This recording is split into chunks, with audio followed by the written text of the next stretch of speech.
Thank you, ladies and gentlemen. You may be seated. At this point, I'd like to invite Mr. Selbert Johnson, Director of the International Youth Fellowship, to deliver the opening prayer.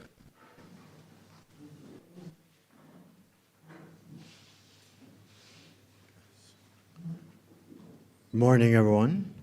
Let's pray. Loving Father, we thank you so much for your grace and mercy to us. Lord, there are so many things we're not sure about. We cannot see the future, but you see it very clearly. And Lord, just the way that David, he led the nation by the heart that you gave to him.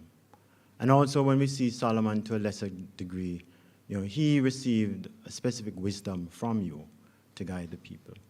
And Lord, for Barbados, you download your heart into the leaders, Lord, and let this nation be guided by your hand and through your wisdom. Father, we thank you so much for this precious time that we're gathered. And for each and every person here, Lord, you bless them. You bless their families, and you give us a successful time together. Father, we thank you so much for your grace and mercies. In Jesus' name we pray. Amen. Thank you, Mr. Johnson. Ladies, say good morning. I acknowledge the presence of the Honorable Davison Ishmael, MP, Minister in the Ministry of Industry, Innovation, Science, and Technology. Mr. Rodney Taylor, Secretary General of Caribbean Telecommunications Union, CTU. Ms. Francia Jordan, Permanent Secretary in the Ministry of Industry, Innovation, Science, and Technology. Mr. Charlie Brown, Permanent Secretary in the Ministry of Youth, Sports, and Community Empowerment. Mr. Hainsley Strawn, Digital Policy Coordinator, Ministry of Industry, Innovation, Science, and Technology, MIST. Specially invited guests, speakers, members of the media, our sponsors, distinguished ladies and gentlemen. It is my pleasure to welcome you to the Digital Barbados Youth Forum. I'm Mr. Kurt Brown, your moderator for this day's proceedings. Today's forum is being hosted by MIST in collaboration with the CTU as part of the week of activities for CTU ICT Week for 2023. The theme for today, Embracing a Digital Caribbean, Opportunities for Growth and Innovation. Today we will cultivate ideas, insights, and perspectives with the aim of shaping the digital future of our country. It would also serve as a platform that aims to foster robust conversations on topics such as regional and global opportunities for Caribbean youth, gaming, and social media addiction, among others. Without further ado, I now invite to the podium Mr. Hainsley Strawn, Digital Policy Coordinator, MIST, to deliver the welcome remarks.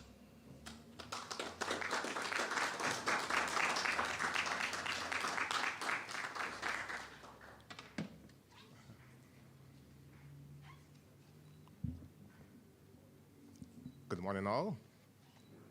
Master of the Ceremonies, the Honorable Davison Ishmael, MP, Minister of Industry, Innovation, Science, and Technology, Mr. Rodney Taylor, Secretary General of the Caribbean Telecommunications Union, Mrs. Francia Jordan, Permanent Secretary Acting in the Ministry of Industry, Innovation, Science, and Technology, Mr. Charlie Brown, Permanent Secretary Acting in the Ministry of Youth, Sports, and Community Empowerment, specially invited guests, speakers, members of the media, sponsors, distinguished ladies and gentlemen, good morning.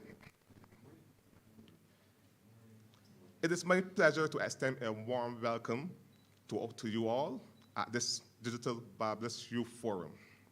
I am truly excited to see the enthusiasm and energy of our young minds are bringing to the forefront in this digital transformation conversation.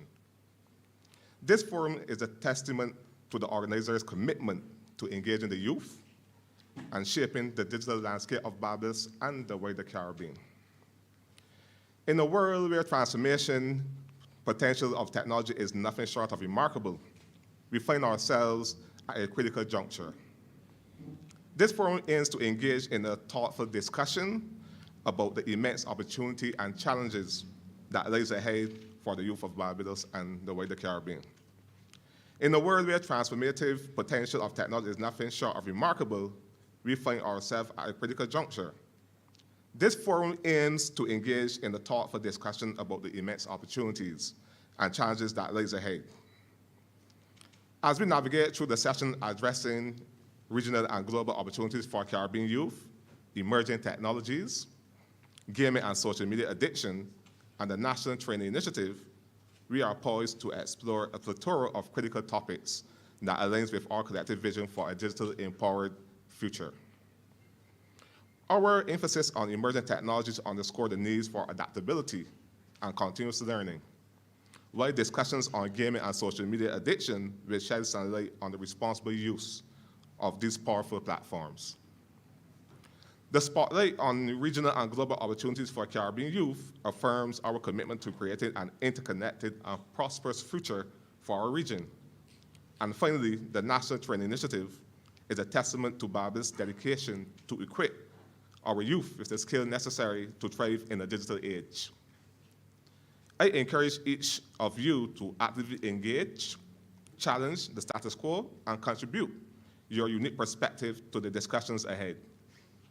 Let us collectively steer the course of Barbados and the Caribbean towards a digital transformation that is inclusive, sustainable, and represent the aspirations of our youth.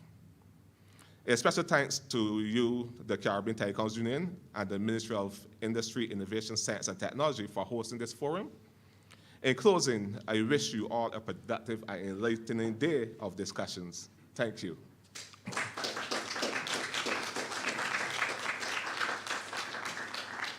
And we thank you, Mr. Strawn. I now invite our next speaker, Mr. Rodney Taylor, Secretary General, CTU, to bring greetings on behalf of the Caribbean Telecommunications Union.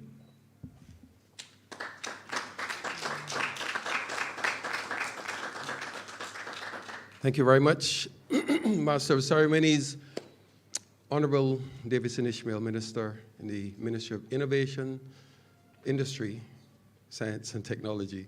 When I was there, it was Innovation, Science and Technology, so there's been a slight change. Smart technology. So there's been a change since I left, and Permanent Secretaries Jordan and Permanent Secretary Brown, directors, specially invited guests, members of the media, our wonderful, bright young people.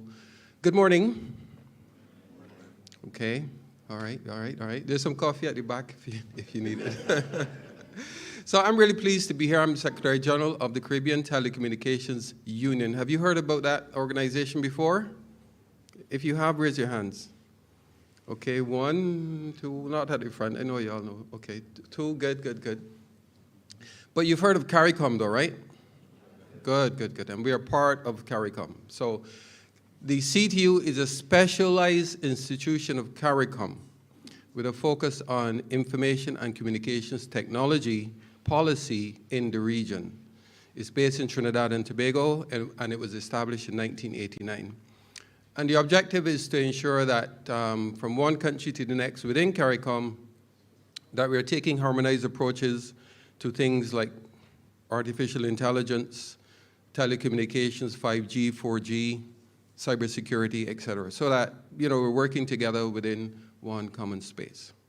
This is a very exciting time to be alive. In fact, I think you're living in the best time in human history. Do you believe that? Yeah, I think so. You have so much power and technology in your hands, right? And now we're looking at things like artificial intelligence. And how many of you use ChatGPT? You use it for your assignments, or? That is significantly changing the landscape. So it's a very exciting time, and it's just going to get more exciting. And I invite you to embrace these opportunities. Actually, just last week, I was in Osaka. You know where Osaka is? Anybody? Oh, sorry? Japan. Okay, good. Yes, it was. You know what I was doing? I was attending the United Nations Internet Governance Forum, right? That's a forum that happens every year. And they're discussing all of these issues of artificial intelligence, cybersecurity, economic development, youth, cyberbullying, and all of that, human rights online, et cetera. Actually, last time I was in this room, I was chairman of the Barbados chapter of the Internet Society, and we were having a forum on internet and how it impacts Barbados's future development. So a couple of things I would like you to do. If this topic is of interest to you, I would invite you to join the Internet Society Barbados chapter, right? I would also invite you to join the Caribbean Youth Digital Network that we are, actually just this week, we launched that Caribbean Digital Youth Network here at this conference, CTU ICT Week. It is something that we're going to build upon, but we want to establish a network of young people who are interested in technology. Last year, in fact, there was a global conference held by the United Nations in Rwanda. You know where Rwanda is, right, everybody? Okay, good, Africa. And there was an initiative, it's called Generation Connect, and a number of young people from the Caribbean attended. Unfortunately, I couldn't, it's a long story, but I couldn't find someone from Barbados to attend. I know with all these young people, right? I know. So let's not let that happen again. And therefore, I want you to be a part of this youth network and stay connected. And the CTU is here. I'm from Barbados. I don't know if you can tell, but so, you know, I'm happy to make any opportunities available to participate in these things that are happening globally, make those opportunities available as far as I can, because I know that the future really is in your hands, quite literally. And so thank you very much for your attention and for your interest here today. Thank you.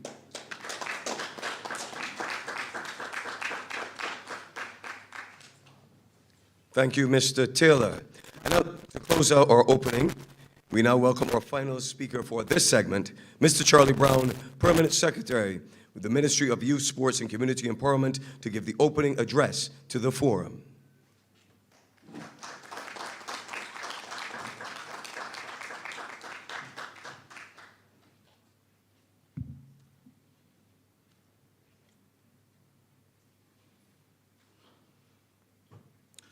Master of Ceremonies, the Honorable Davison Ishmael, Minister, Ministry of Industry, Innovation, Science, and Technology.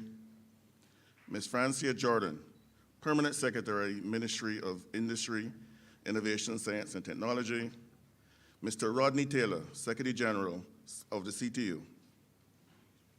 Hainsley Strawn, Digital Policy Coordinator, Ministry of Industry, Innovation, Science, and Technology. Participants, members of the media, ladies and gentlemen, good morning. I'm delighted to be here today at the Digital Barbados Youth Forum. I know that the theme of this forum is embracing a digital Caribbean, opportunities for growth and innovation. The Caribbean region, in my view, is at a pivotal point in our development, where we stand at the early stages of a digital revolution that has the potential to reshape our societies, economies, and the very fabric of our daily lives. The advent of digital technologies, including AI, presents us with opportunities for advancement, collaboration, and sustainable development. From e-commerce to fintech, from healthcare to education, the possibilities are boundless. Our region, with its unique characteristics and cultural diversity, can leverage digital innovations to address challenges, create new avenues for economic growth, and improve the overall quality of life for our people.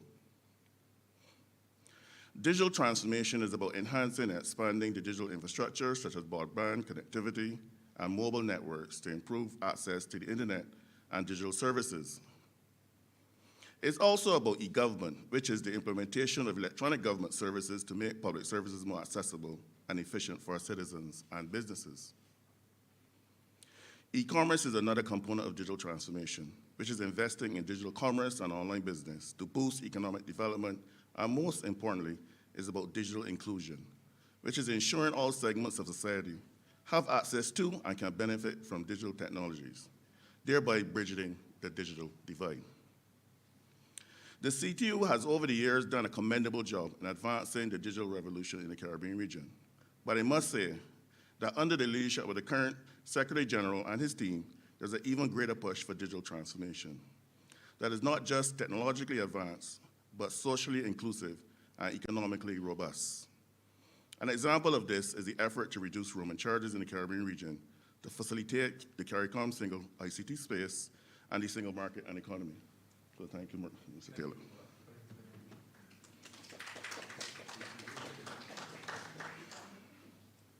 Digital transformation is not easy to implement, especially for small and development states like those in the Caribbean region with limited resources. The digital divide, cybersecurity concerns, and a need for a digitally skilled workforce are among the issues that demand our attention. It is only through our collective efforts that we can overcome these challenges and ensure that the benefits of the digital revolution are inclusive and far-reaching. Statistics show that currently around 68% of the population in the Caribbean use the internet. Mobile connectivity in the Caribbean is around 64%, and e-commerce use is currently around 34%. This bodes well for the Caribbean region, but more needs to be done. So how do we drive digital transformation in the Caribbean region? We often declare that the youth is our future. Well, in my view, young people will and should be at the forefront of driving digital transformation in the Caribbean. The Caribbean, like many other regions, stand to benefit significantly from the energy, creativity, and technological aptitude that young people bring to the table. Young people are tech savvy. Young people today have grown up in a digital era, making them inherently familiar with technology. This can translate into a natural ability to adapt to and leverage emerging digital tools and platforms. In relation to innovation and creativity, young minds are often more open to innovation and new ideas. They can bring fresh perspectives and creative solutions to address challenges faced by the Caribbean, fostering innovation in various sectors such as agriculture, healthcare, and education. Young people also have an entrepreneurial spirit that's essential for driving digital transformation. They're often more willing to take risks, start new ventures, and explore innovative business models that can contribute to economic growth. And finally, young people are often more connected globally. Thanks to the internet and social media, this connectivity facilitates collaboration, knowledge sharing, and the exchange of ideas on an international scale, which can contribute to the region's development. It is therefore important for governments, businesses, and educational institutions in the Caribbean to recognize and harness the potential of young people in driving digital transformation. By providing the necessary support, resources, and opportunities, the region can benefit from the talents and enthusiasm of young people in shaping a digitally empowered future. Hence, the emphasis of the Ministry of Youth, Sports, and Community Empowerment has been to encourage the youth of our nation to be active drivers of economic development using digital technologies. The ministry's Community Technology Program was started in 2002 in response to the urgent need to train Barbadians on information and communication technologies and to make that technology accessible to all persons, irrespective of their social or economic status. The initial phase of training focused on basic software application training, but this was later expanded to include direct employment-focused training in ICT software applications. The Community Development Department is currently partnering with the ITU and UNICEF on a digital skills training program at the Sand Hill Community Center. This program started in September and will conclude in December. The courses on offer included Introduction to Computers, Mobile Phone Repairs, and QuickBooks. The ministry has also collaborated with UNICEF on a video production and editing course entitled Video 246, aimed at providing young people with the skills to use technology to facilitate careers in videography. Similarly, the ministry has a digital media program that exposes young people to camera operation, editing, and script writing. This program has also been extended to the Barbadian Prison Service, where 31 inmates are currently being trained to allow them to build marketable skills and generate an income when they are reintegrated into society. The ministry's mandate is clear. We are set on a path to encourage, support, and facilitate our youth in driving and leading digital transformation initiatives to create sustainable opportunities for growth and economic development.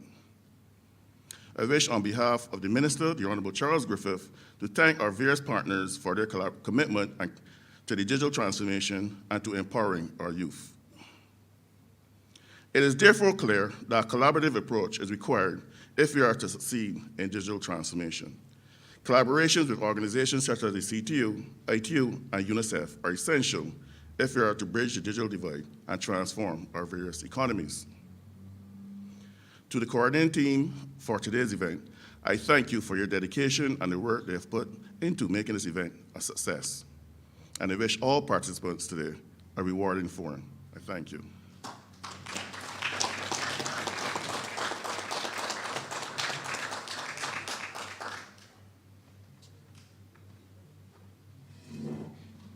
Thank you, P.S. Brown.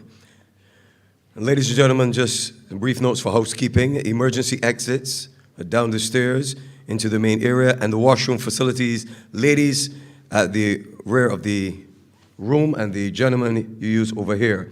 We have one small request, if you could, if in accessing, please do not cross the camera. So behind the camera person, all right? So thank you again, Permanent Secretary Brown, for such encouraging words. Now, ladies and gentlemen, that brings an end to our short but very informative opening ceremony. We will now delve into the matters at heart, and to kick things off for us this morning, a representative from Future Barbados. Now, Future Barbados is an innovation and inspiration engine for forward thinkers to harness innovations that improve the quality of life and become impactful enterprises. Future Barbados is committed to creating a human-centric innovation ecosystem to support their mission and facilitate Barbados' transformation into the best place to live, learn, work, dream, and influence the world. Saying that, it's time now for a very interactive segment, and I'd like to welcome Mrs. Jamila Mosley, and she will now engage you on the Turning Innovation into Reality. Mrs. Mosley. Thank you, Master. Thank you. We're going to get that mic. You're most welcome. We're going to get the roaming mic on. Testing, testing. Light on. Testing, testing. All right. Just while we get that up and going. Test that for you. Okay. Sorry. Thank you. Protocol having been so eloquently established, permit me to just dive right in. Perfect. Great. And can we get the presentation up on the screen as well? And while we do that, permit me then to warm the room. Can you stand for me, please?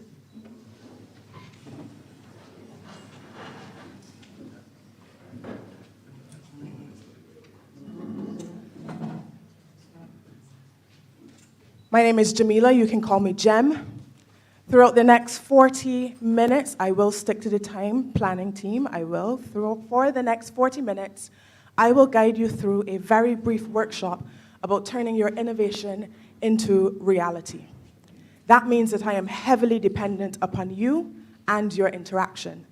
And for your first test, because we must test the room, we will play a game of rock, paper, scissors.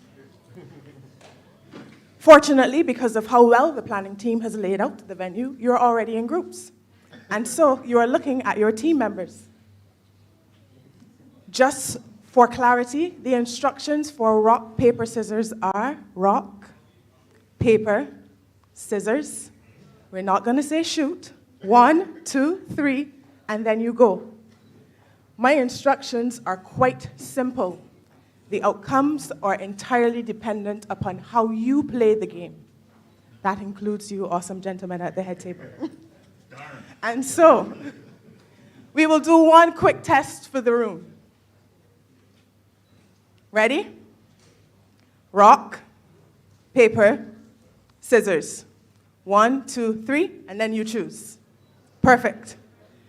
Your only goal is to determine a winner. We shall do only 2 rounds of rock, paper, scissors. Those are the instructions. The people at the table are your group members. You will only do 2 rounds of rock, paper, scissors. You are expected to have a winner at the end of those 2 rounds. Are we ready?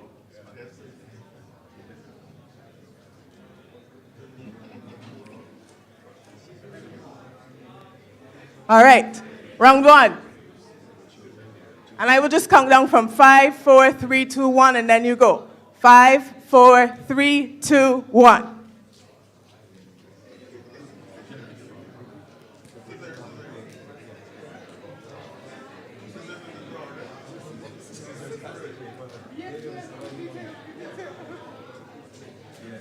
All right, so that's round 1.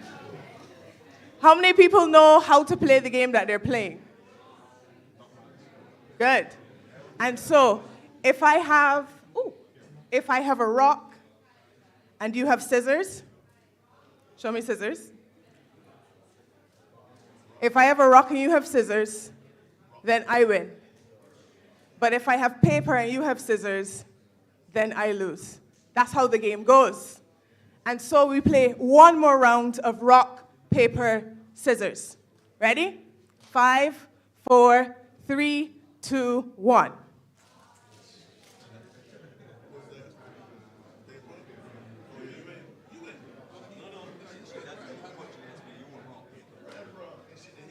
All right. And suddenly the room has come alive with conversation because we are forced to figure out a few things. All right? So now permit me to establish some ground rules.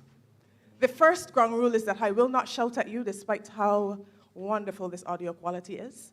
I will simply prompt you by saying, your attention tells me when you are ready. That is it. Because all I need for the next 40 minutes is your attention. The second rule is that whenever you enter a room with strangers, you have one inherent choice. The room is either filled with your competitors or your collaborators. And with that being said, what was the point to the icebreaker that we just played? Let me ask you a few key questions. How many people ended up with a winner? At the table in the first round. Some people ended up with the first round. Great. How many people, before we even started to play, thought to themselves, what is she talking about? How many people, after the first round, thought to themselves, this makes no sense? How many people tried to add a layer of strategy to the request that made absolutely no sense? Have a seat.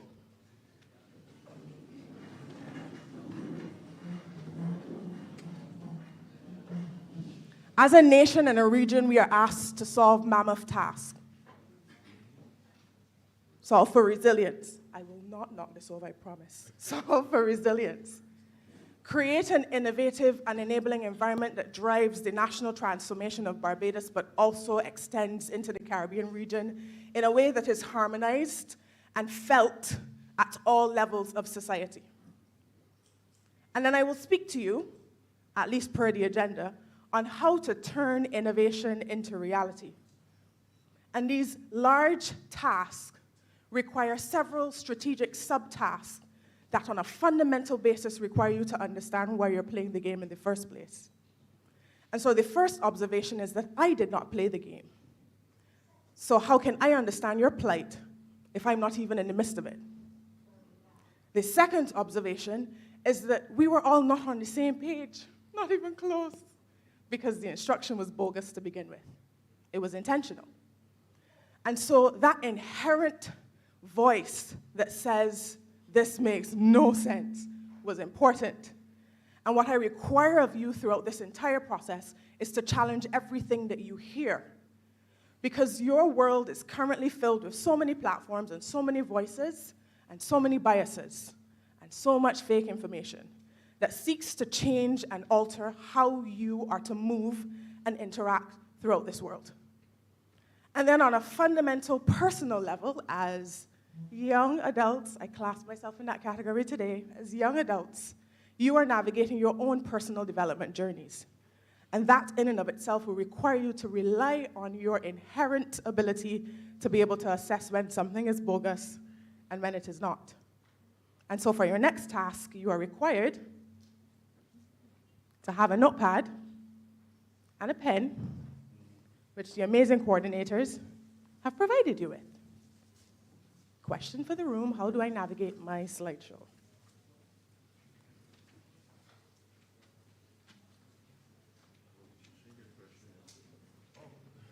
Got it.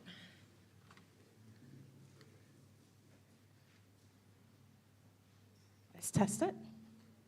Perfect. And so as we are gathered today to turn innovation into reality, are you ready? Yeah. Good, perfect. Notepads out. The first thing I'm going to ask you to draw is a cloud.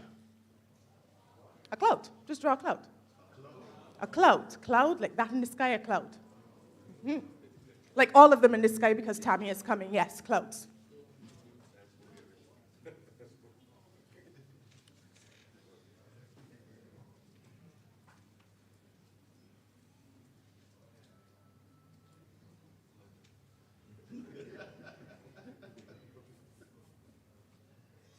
The next thing I'm going to ask you to draw is a house.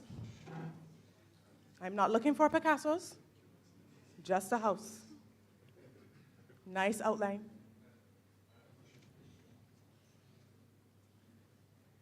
The next thing I'm going to ask you to draw is a car.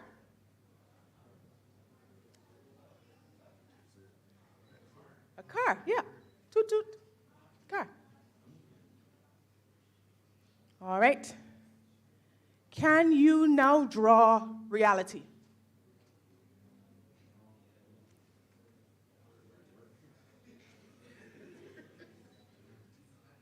All right, I'll take it easy on you then. Can you draw one more thing for me? Innovation.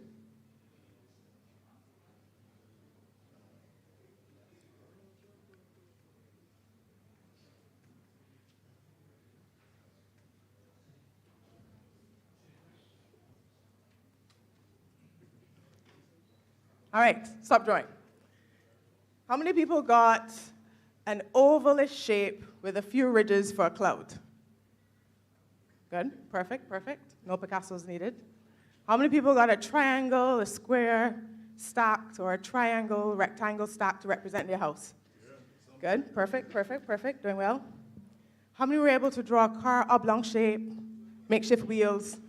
Perfect. How many people were able to draw reality? Oh, tell me, what did you draw? You drew the word reality. That's creative. How many people were able to draw innovation? What did you draw? You drew a rocket? Perfect. And let me guess, you wrote the word innovation? Perfect. How many people would say by a show of hands that they're creative? Interesting. All right. When we seek to define innovation, a lot of policymakers, a lot of well-known institutions have taken a stab at it. And each time, the only consistent word is innovation. Innovation is the specific instrument of entrepreneurship, the act that endows resources with a new capacity to create wealth. Innovation is the process by which individuals or organizations transform ideas into new or improved products or services. And innovation is the successful exploitation of new ideas.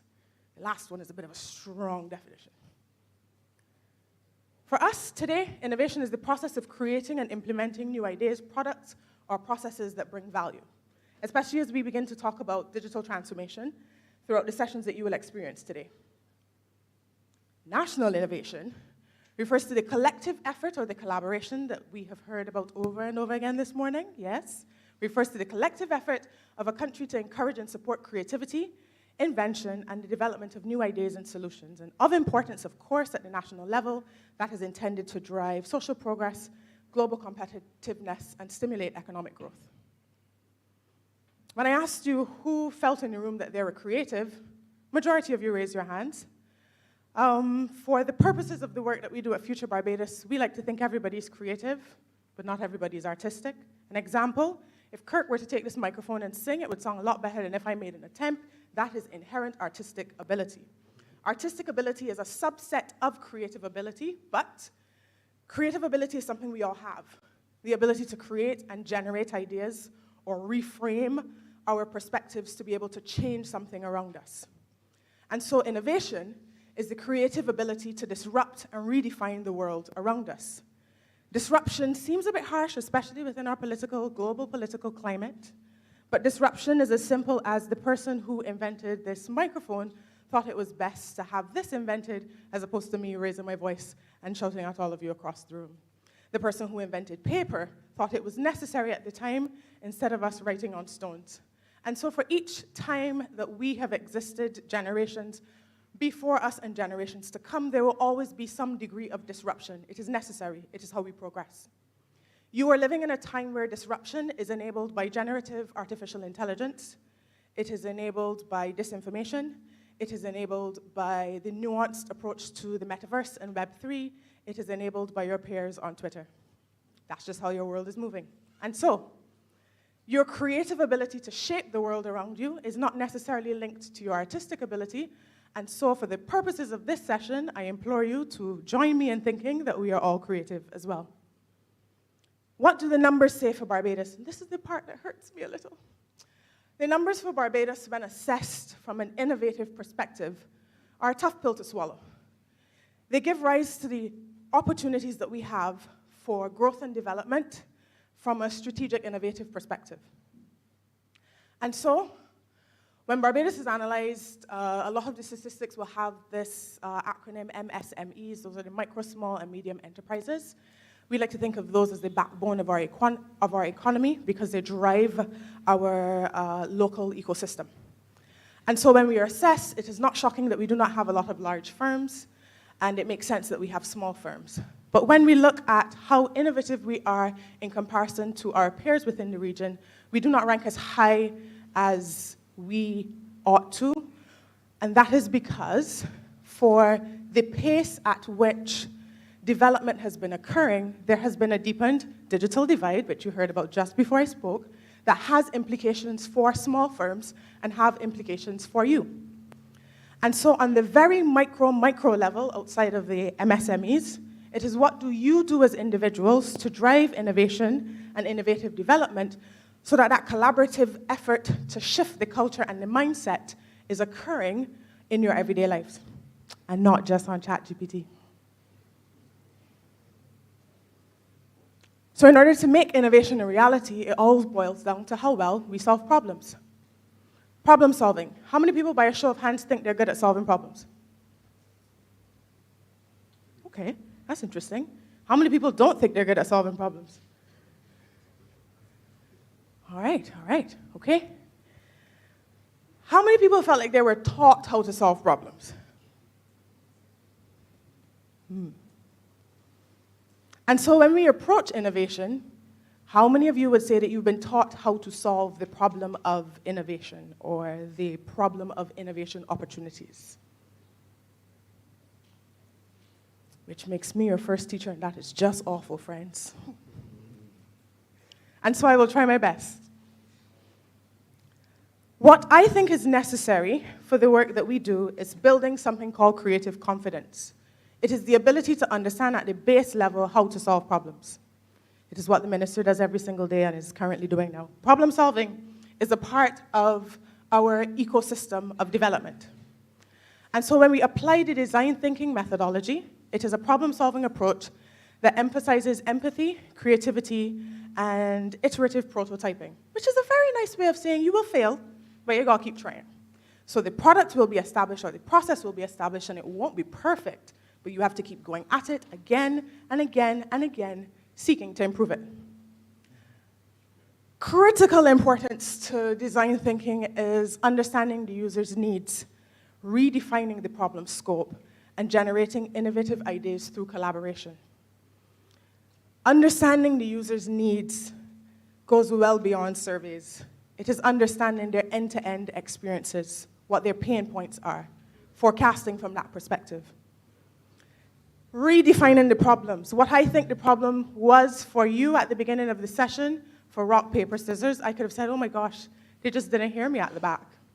But for you playing it, you're like, this structure does not make any sense. And so your needs as users were not being met. And that meant that I needed to redefine what the actual problem was. The problem was not that you didn't know how to play rock, paper, scissors. The problem was that the setup for rock, paper, scissors, as I had identified it, was bogus. And then when we look at our creative ability that I've told you you all have, and our ability to create, to expand our creative confidence, then there are crucial elements to design thinking, which allow you to focus in on what the problem is. Let me go over here like a teacher, permit me. Also, are there any teachers in the room? Okay, good. Empathize, define, which is where you focus on the problem. Then you seek to flare or create, which is ideating, prototyping, and then, of course, testing. On your tables, there are categories that have been so eloquently laid out for you. So perfectly laid out for you, sorry. And that is where your activity will focus today. I'm leaving on this screen empathy, defining, ideating, prototyping, testing, and iterating. There's no way that you will get to prototyping, testing, and iterating today. But the ability for you to understand your users' needs, let's give an example. So,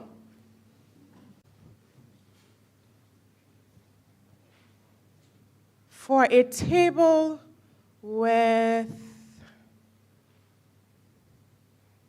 data, or a table with gaming, what do you foresee as some of the potential challenges for you establishing a gaming industry in Barbados?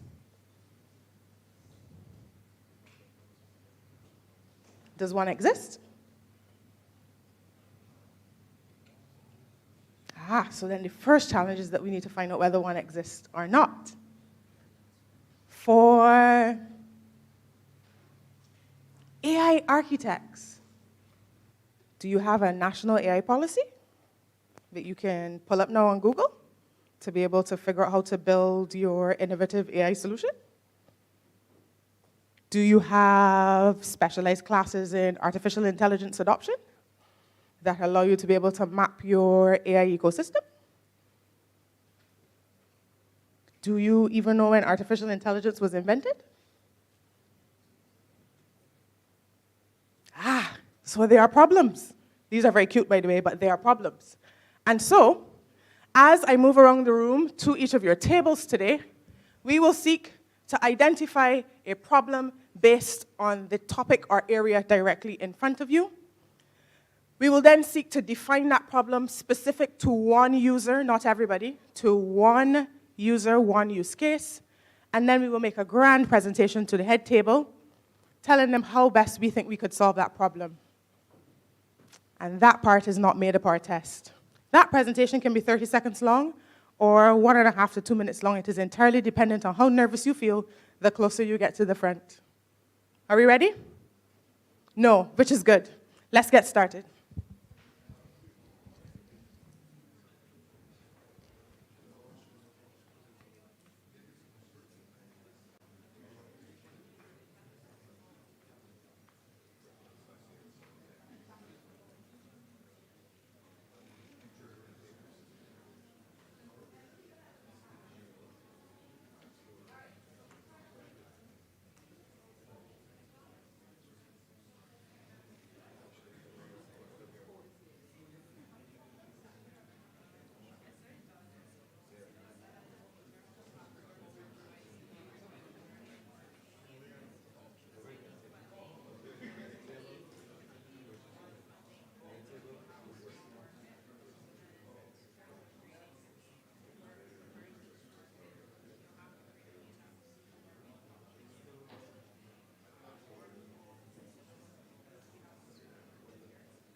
All right, your attention tells me when you're ready.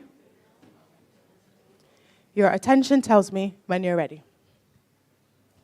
All right. General feedback from the room by a show of hands, because that's just fastest, so that you can get to your break quickly. How many people felt like they knew the topics on the tables in front of them? Oh, okay. Let's flip that. How many people had no idea about the topics on the tables in front of them?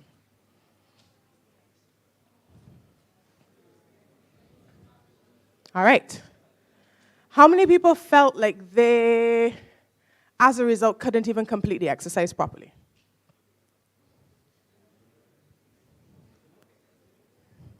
Good. Not good that you couldn't, but good that you're being honest. How many people felt like one of the first problems was just even having some degree of awareness or even knowing what happened in that space? Okay? And for some of you, because I went around to each table, I know that's because, like, for this table in particular, you had Epic Coders, you had a coder at your table.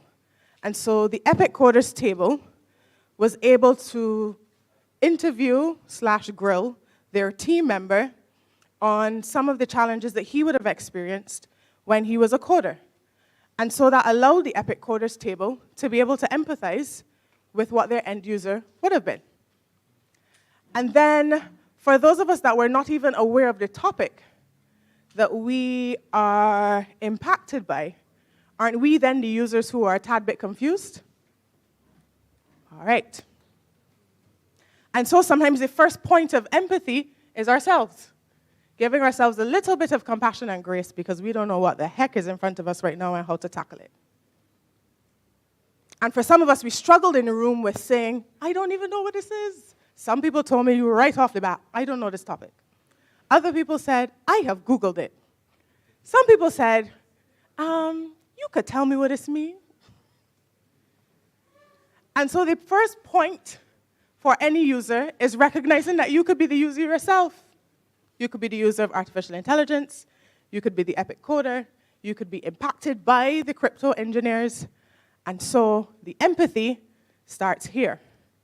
If I don't know, why don't I know? Where were the touch points that were not honored for me to be able to know? How can I know? Can I Google? Can I go on YouTube? Can I confuse my teachers? Happy Teachers Professional Day, teachers.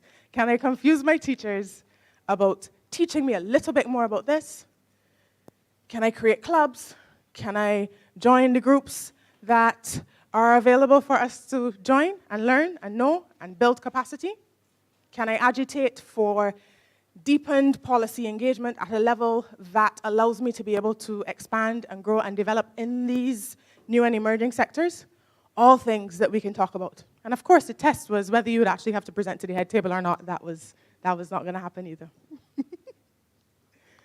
And so, when you apply the process of design thinking, you understand that for you to even turn innovation into reality, you need to understand the problems that you are solving, but you need to understand whether you even understand why you're there in the first place. So who is Future Barbados? I got carried away and skipped my slides, because that's important. I was introduced as the person who works with the Future Barbados team. Can anybody in the room, by a show of hands, tell me if they know what Future Barbados is? Oh, hello. Hello, hello. 4 people. Future Barbados started as a think tank out of the Prime Minister's office in September of 2021, with 25 young people smack dab in the middle of COVID, seeking to agitate for change in key areas of development: the blue economy, the green economy, health, wellness, safety, specifically looking at the education to incarceration pipeline, and then later on education, governance, technology, sports, and pretty soon we were doing future everything because we realized that the problems were vast and that we wanted to exist in many spaces. We consider ourselves to be moonshot engineers because we believe in collaboration. We believe that by applying the design thinking methodology, we're actually able to agitate for and create change that is felt. Our impact snapshot meant that we've created a concept bank that is being activated by our stakeholders, so 35 of those. We have 3 moonshots in motion. We have a 500+ talent database. We have placed 48 very talented human beings in high-impact jobs, and we are so grateful for our partnerships that continue to keep us going. Shout out to UE and, of course, the Ministry of Industry, Innovation, Science, and Technology. Our moonshots in motion are our grand ideas. At the nucleus of Future Barbados' operations is talent, and so it made sense for us to develop a talent hub. We recognize that if we intend to integrate ourselves into the global landscape in a disruptive manner, then it meant that we also needed to have a space for us to be able to see what rapidly testing, iterating, and prototyping would look like, and so we created our regulatory sandbox, which invites teams from overseas to come, bring your robots and your inventions, and test them in real time so that our team members can learn side by side with you on how best to rapidly prototype and iterate. It is our knowledge transfer in real time. And then we have LifeStrand.ai. And I don't want to butcher my team members' project, so bear with me. LifeStrand is an AI platform that serves as the alternative medicine or predictive medicine health ecosystem. One of the components for the first version of this project was an AI product, an AI-enabled product that took traditional medicine and applied that data layer to users who had specific ailments and illnesses. And so for context, just so I don't butcher it, that is like our grandmothers and grandfathers giving us remedies in the form of an AI platform.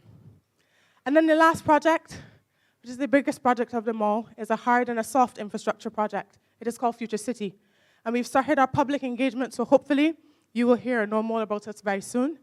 But Future City, the hard infrastructure project, is led by our architectural designer, Alyssa Gibbons, and she is working with a team responsible for transforming the Treasury building in our beautiful capital city, Bridgetown. And that project is a mixed development model, which means that there are levels for accommodation, levels for entertainment, levels for additional activities. But for Alyssa in particular, there are levels for sustainability and resilience, which is her core mantra and ethos in how she designs spaces. And then on the back end of that, she and her team are working on building and developing a digital twin of our city, specifically starting with her first project of redesigning the Treasury building. And then last week, Sunday, we took 22 more people along with us for another crazy sprint of innovation as we seek to solve new challenges in the area of health and wellness. We did an open innovation call because we realized that we could not define the scope of innovation or impact for you, and we left that open for other young people to come and tell us, and other innovators to come and tell us how best they thought that they could solve the problems for Barbados and beyond. And then, of course, we left digital, because as our colleagues in the room at the head table and the center table here know, digital transformation is going nowhere. In fact, it is going at an accelerated pace, and we must do everything that we can to keep up and innovate in those spaces as well.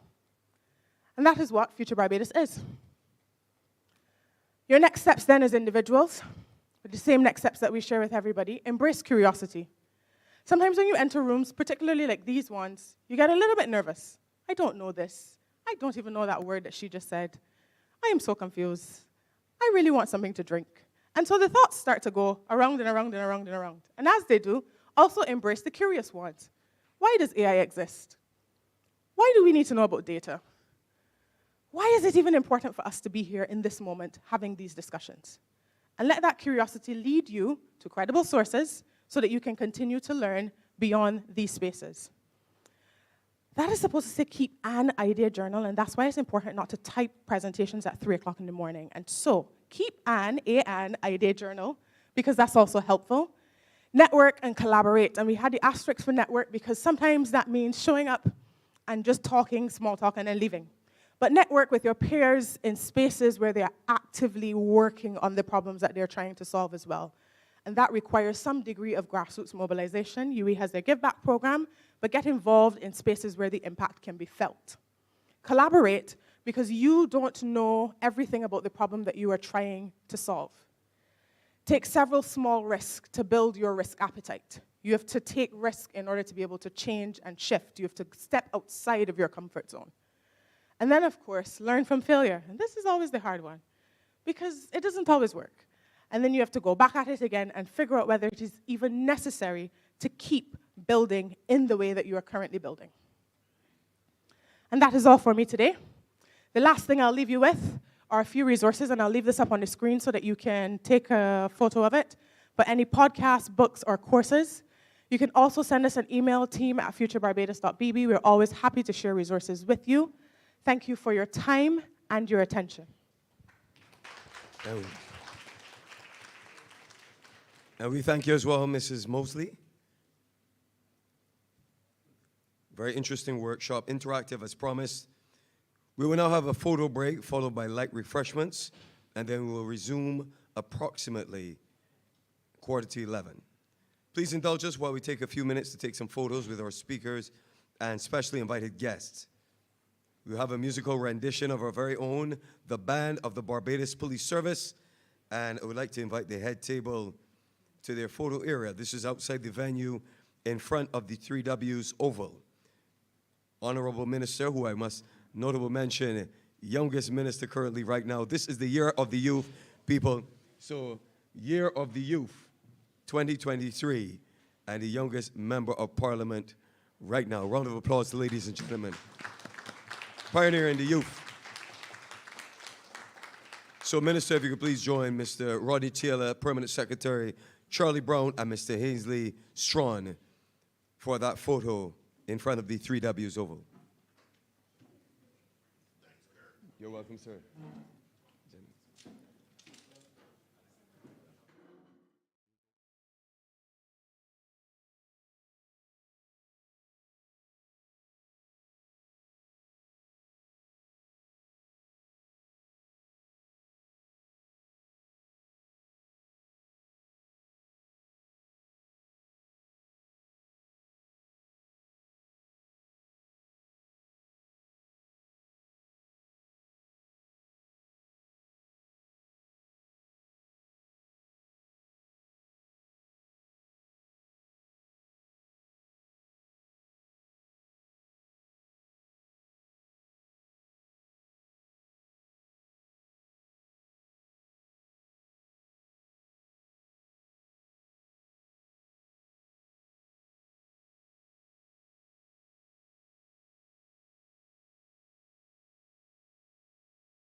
thank you. One. Mics. 1, 2, 3. Yeah, we're gonna open their wireless mic. 1, 2. 1, 2. Okay, thank you. Hello, everyone. Hi, good morning. Hello. We are from South Korea. So at this time, we prepare a dance to make you feel refreshed. So please enjoy it, okay? Please play the music, Hype Boy.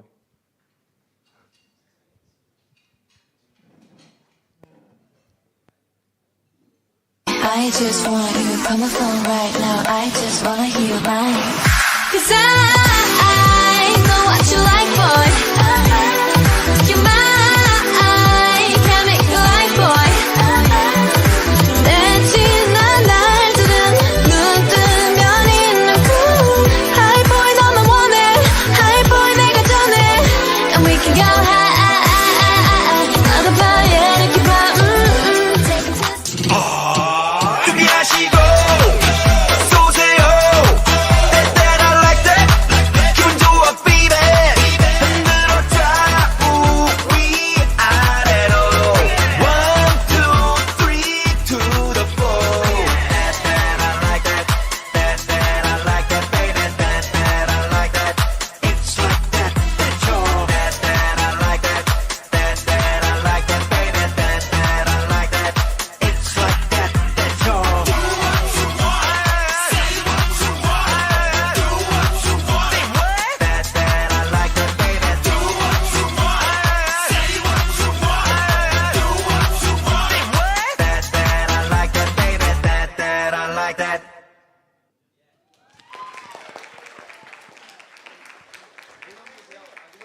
Okay, so as you know, K-pop has become a big trend globally. It's because it's really good at using the internet and social media to connect with fans all over the world. The way they make fans feel like they're a part of this group, and also K-pop use songs to talk about important things like believing in yourself, not giving up, and pursuing the dreams. So they do this in a way that makes people all over the world feel connected and hopeful. So that's why we are so thankful to Egypt, because it's easier to connect to all over the world, especially as a young people. This culture is very good for us to exchange our experience and our thoughts with each other. So we are so honored to be here. So after this, we really want you to come to us and share our thoughts, exchange our ideas. So at this time, we have prepared one quick song more for you. So yeah, please give us big hands. Thank you.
Thank you.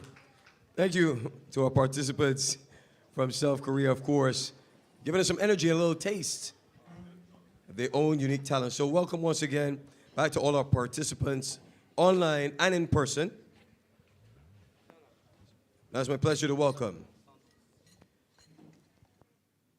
Ms. Shanae Lewis, Policy Analyst, Caribbean Telecommunications Unit, known as the CTU, Regional and Global Opportunities for Caribbean Youth. Now, she is a dedicated and skilled professional, currently serving as Policy Analyst in the Office of the Deputy Secretary General of the Caribbean Telecommunications Unit, CTU.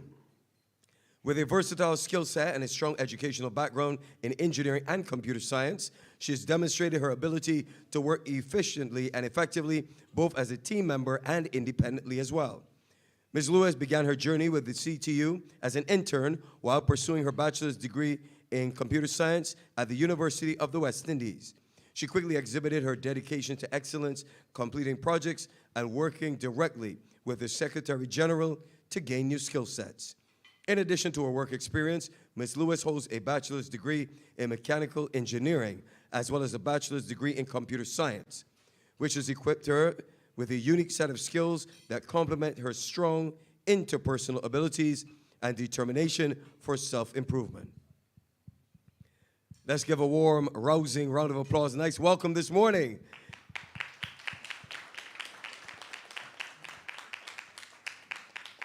To Ms. Lewis.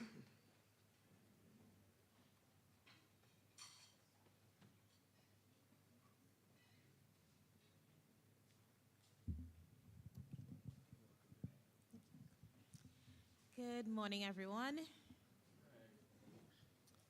So, by a show of hands, how many of us are aware of digital opportunities in Barbados? How many of us are aware of digital opportunities in Barbados? I should see everyone's hands up. Did no one listen to the presentation this morning?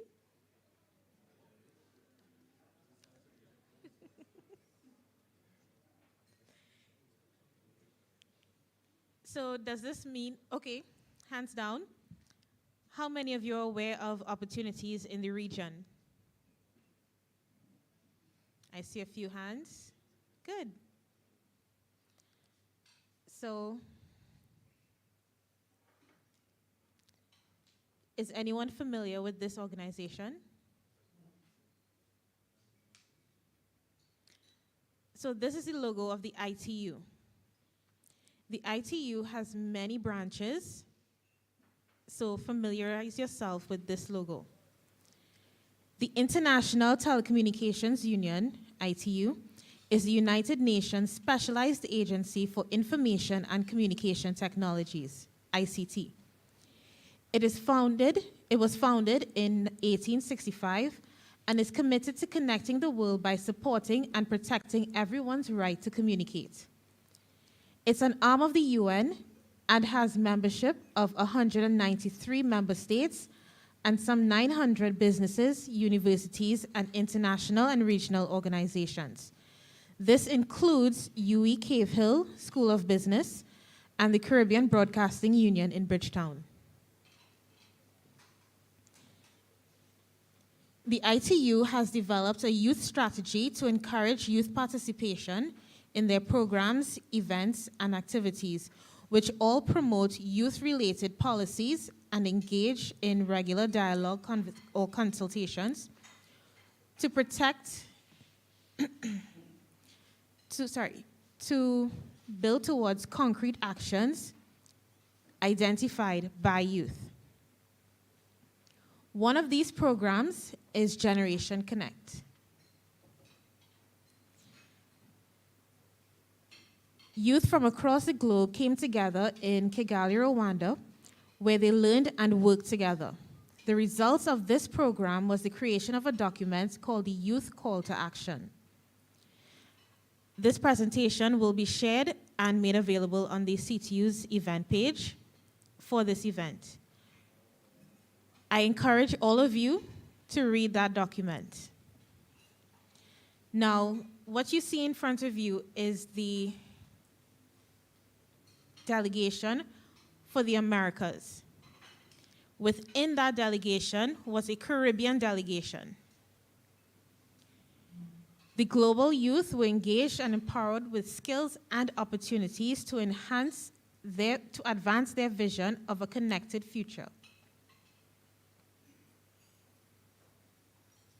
From this, a smaller group, which we call the Americas Youth Group, developed a call to action for ICT development in the Americas region towards 2025.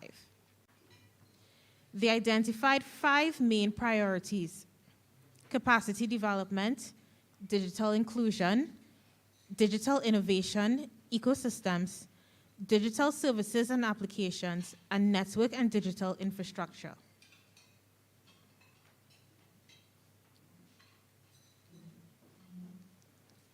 Is anyone familiar with this organization? So this morning, the Secretary General would have encouraged all of you to become involved with the Barbados ISOC chapter. That is the Barbados Internet Society chapter. The Internet Society has several programs to engage youth, and it is a global non-profit organization dedicated to promoting the open development, evolution, and use of internet for the benefits of all people. Its mission is to ensure that the internet remains open globally, connected, secure, and accessible to everyone. The ambassadors,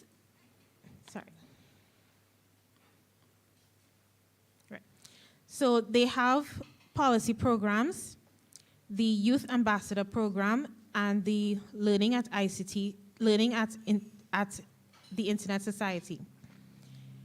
They provide training, mentorship, as well as free courses that you can do to gain more knowledge and expertise in internet governance.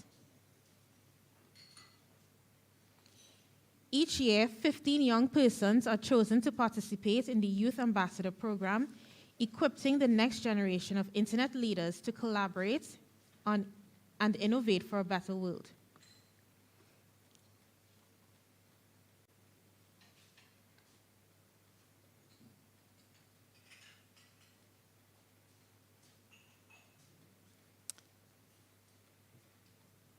How many of you are familiar with ICANN? ICANN is the Internet Corporation of Assigned Names and Numbers. Has anyone in the room, by a show of hands, registered their own website?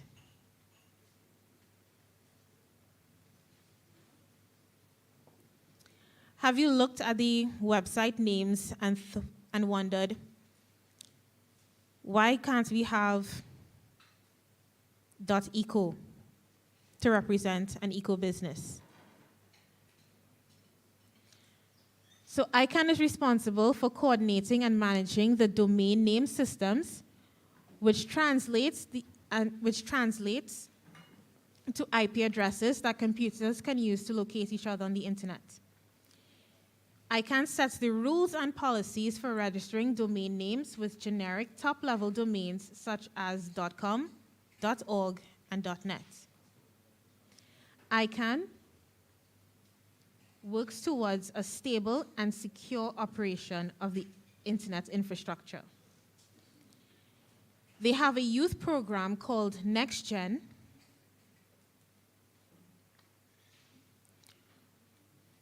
which is open to undergraduates, graduates, and doctoral students.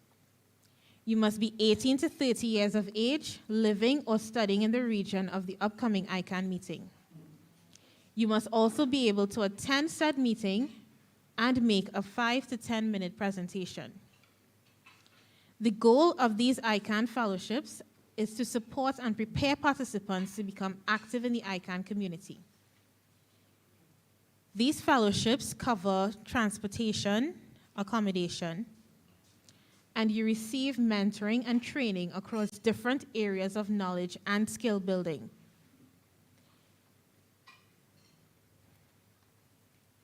Similar to ICANN, we have ARIN, the American Registry for Internet Numbers.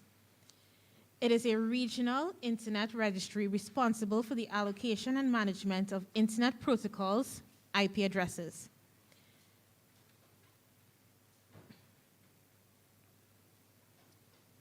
ARIN also provides fellowships for persons 18 years and older who reside within the ARIN region, such as Barbados. Those who are interested in the ARIN community and their policy development process can apply for a fellowship to attend an ARIN meeting. Similar to ICANN, mentors are provided and social networking among the fellowship recipients are encouraged to prepare them for their active role in the ARIN meeting.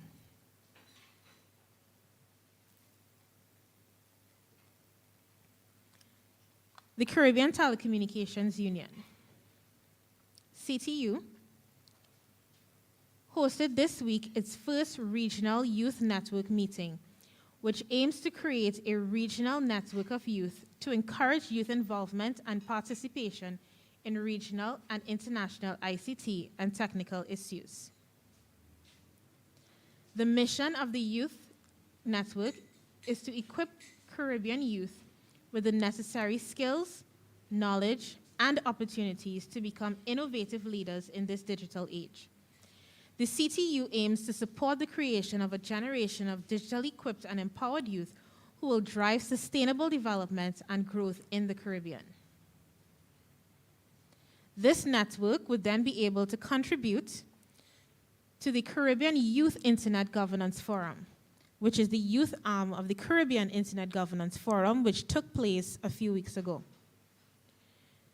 The Youth Internet Governance Forum was organized by its entirety youth committee, which was the Caribbean delegation of the previously mentioned Generation Connect Summit in 2022.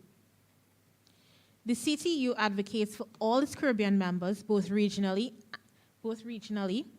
and internationally at forums, and is committed to empowerment and capacity building, advocacy and representation, collaboration, and access to the resources such as scholarships, training programs, and educational materials to enhance skills and knowledge in ICT and technology. This will spark innovation and encourage the development of creative solutions to address regional challenges. Another opportunity is the Youth LAC IGF. LAC IGF is a Latin American and Caribbean Internet Governance Forum. This was started in 2016 in order to increase the participation of young people in internet governance related discussion in this respective region. However, participation in this youth network has been primarily from Latin America, with only 2 Caribbean islands in attendance over the 6 years of operation. I encourage you to check out all of these organizations. They all have the opportunity to not only attend international meetings, find out the experience of youth in other areas of the world, but to also voice your concerns at forums.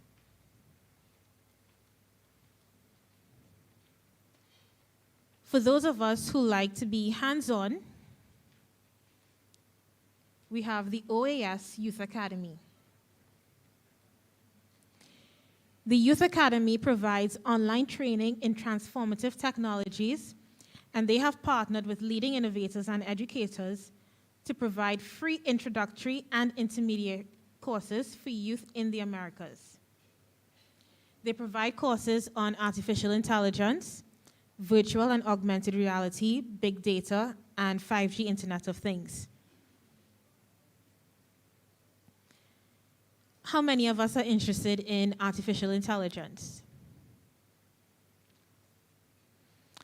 How many of us would like to use artificial intelligence in our day-to-day for assignments, projects. And could someone tell me what is the position of most educational institutions towards it? I'll take that chuckle as a no. So the youth forums provide you the opportunity to give your perspective on those decisions. You would be able to voice your concerns, not just about the use of AI, but also on its implementation. How many of us are concerned about cybersecurity? How many of us are aware of all the risks we take with regard to cybersecurity? So unfortunately, I can't raise my hand because just last week, I was a victim and I didn't even know. I found out via social media that my credit card was skimmed. And that was in Trinidad and Tobago. I found out Sunday while I was here. These are issues that youth, just like yourself, have concerns about. And these forums provide the avenue for you to voice the concerns and not just say how you feel, but to also work with others towards solutions. So I encourage you to check out these presentations, the organizations, become members, because without your voice, without your input, the region will be silenced. Thank you.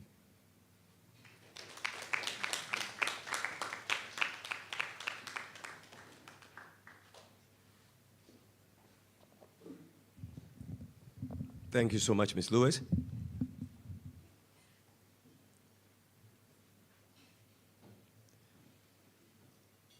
Our next presentation is from Richard Xavier Jonclair Selman, a 32-year-old Barbadian-born multidisciplinary creative, tech consultant, and developer in the field of emerging technologies, with the main focus of sharing information, knowledge on the ecosystems of digital twin technology, artificial intelligence, affectionately known as AI, extended reality, and spatial computing. He aims to converge these disciplinaries to allow for increased inclusivity and responsible adoption in our Caribbean SIDS and communities.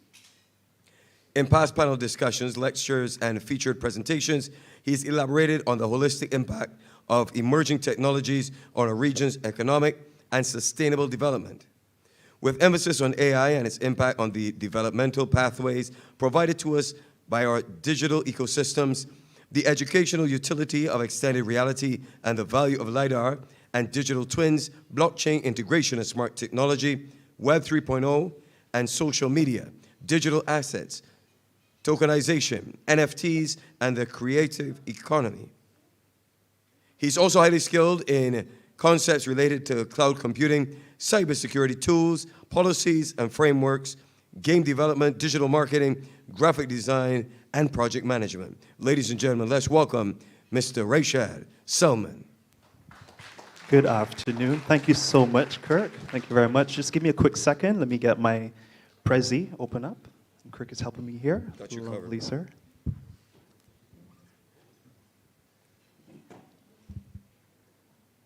All right. So we should be seeing a different screen. Is there a bit of a delay? Lovely.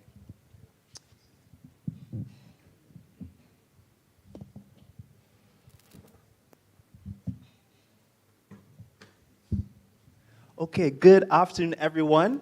A pleasure to be here. I'm very much excited to delve into the areas of emerging technology that we're going to look at today and share with you all the opportunities that we have to our small island developing states, our youth, the pathways that you can take using this technology, and just give a basic overview of what we can do with it in our future. So on our agenda, we're going to look at what is AI. We're going to dive into the world of the Internet of Things. I do believe a previous presenter from Future Barbados would have shared a bit about smarter cities, future cities. So that's definitely tied into the Internet of Things. We're going to look at what is even blockchain. I'm sure some of you have heard and have possibly interacted with elements of blockchain, maybe NFTs, digital artworks, maybe virtual spaces. I'll try to break it down without too many technical terms for you guys and make it easy for you. And then we're going to consider the ethics and regulation of a lot of these emerging technologies, as you know, we have to consider the effect that they have on our societies. How can they benefit us? How can they act as a detriment? I think of the creation of fire, something that gives us warmth, safety, security, but on the flip side, when used incorrectly, is destructive, right? And this is the same case with a lot of emerging technologies. We have to wield it very responsibly, otherwise we are going to put ourselves at a detriment. So, as Kirk so gracefully shared about me, I'm just another technologist. I do have an artistic background, a creative mind, and I am aiming to highlight these technologies in a way that contributes to our future societies. Right.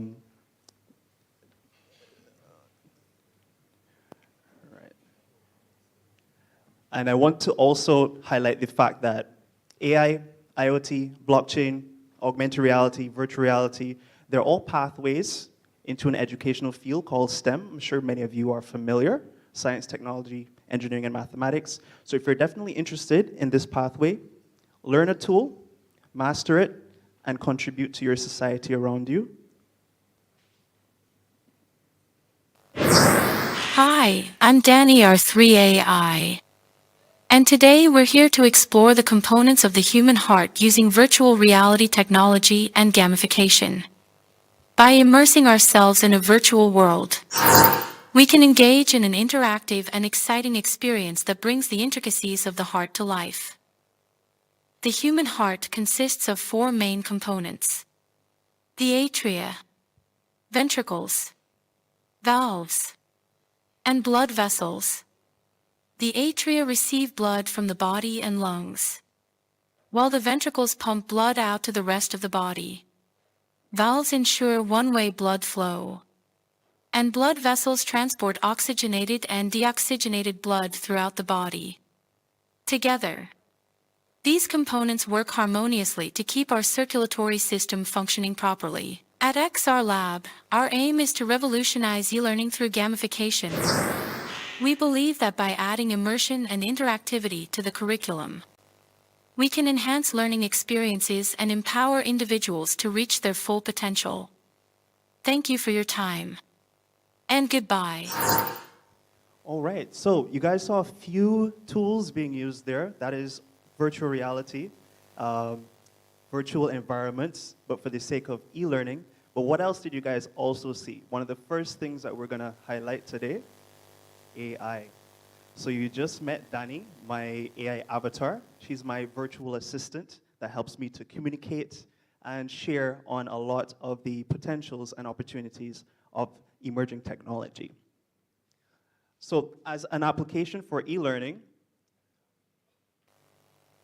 but we also have a few more that we can consider. So what is AI? I'm sure you guys got a brief overview in some of the previous presentations, but ultimately it is the simulation of our own human intelligence, the way that we think and process, using machines or computer systems or devices. This ultimately involves persons creating computer programs and systems that can perform the tasks that would typically require human intelligence. Some of these tasks being understanding natural language, the way we speak. When I communicate to my AI assistant, Dani, and I ask her, you know, what is a recipe for Barbadian macaroni and pie, right? She's gonna process based on natural language processing, right? From there, she will maybe recognize some patterns online based on data to then give me an actual recipe that was possibly uploaded by a few persons, a few Barbadians, a few Caribbean personnel onto the internet. We also have the ability to use AI to solve very complex problems. I think some of us have engaged with ChatGPT, right? That is an example of a tool that you can use to research and develop an idea, help you solve a complex problem. And then we also have the ability to make data-driven decisions through machine learning, deep learning, the use of algorithms to study patterns in our data, and then give us insights on what we can do with this information. I'm going to do a brief overview of a few of the techniques, technologies, and applications of artificial intelligence. I mentioned one just now was machine learning. Again, algorithms, data analytics. In cybersecurity, we use it quite a lot to ensure that credit card skimming doesn't happen. If you're actually logged in a system, we'll be able to monitor any activities. Maybe a threat actor was in some network or closely connected to you that ended up, breaching and getting access to your card information. We're able to have predictive analytics and kind of have some foresight in events like this happening and then stop them much ahead of the time. You would have just engaged with Danny, who's my chatbot and lovely personal assistant using natural language processing. We also have the predictive analytics giving us a foresight. Autonomous systems.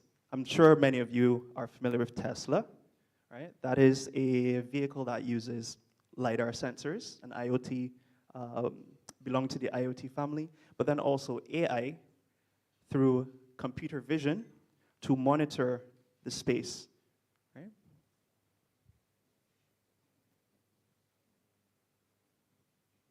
Prime example, this is what is actually happening with computer vision. You'll be able to see pedestrians, objects, other vehicles, any signage that would indicate how you're supposed to traverse in the roadways. And with this technology, we are able to have a much more efficient type of transit system. Now, since we are in the realm of Tesla, let's give a nod to Elon Musk and the actual Optimus robot that he would have created. Now, I personally like robotics. I'm sure a lot of you do as well.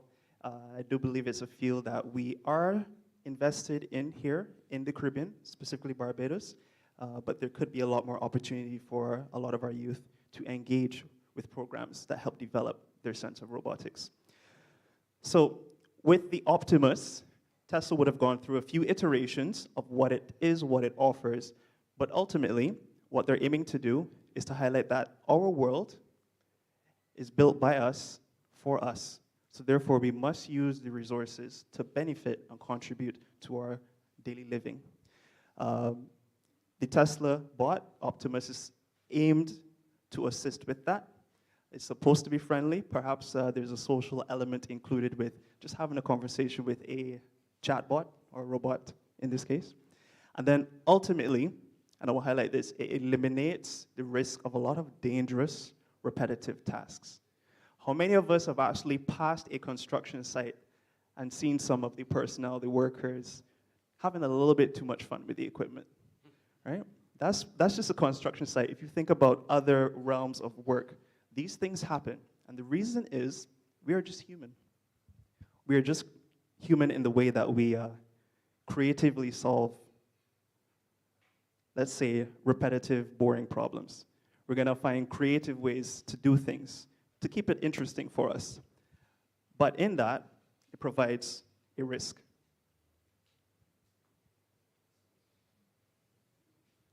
So, in a job environment, workers get a little bit bored, they have a little fun, and then something happens and somebody injures himself. Now you have a whole issue that the company has to take care of. What AI and robotics and a few of the other tools like computer vision can assist with is eliminating many of these risks, but I also want to highlight it is not to replace the worker.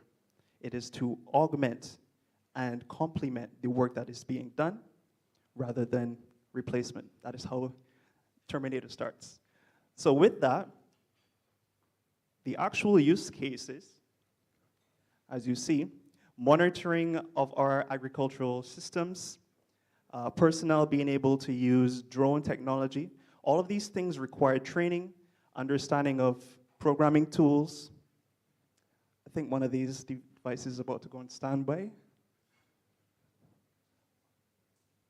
Sorry, one sec.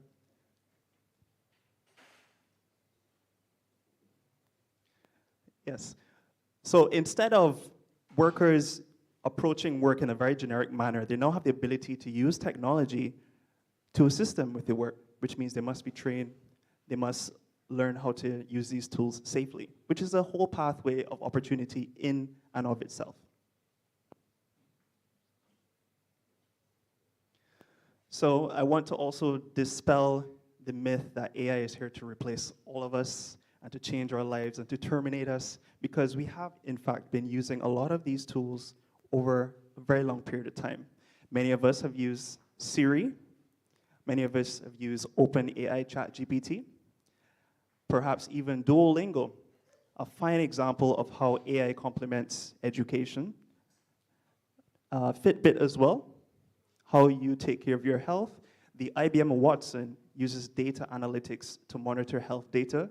Imagine if you had the ability to predict cancer cells ahead of time, right? We could save someone or save very many.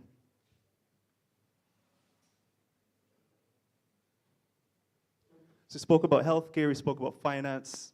Sorry, we didn't speak about finance.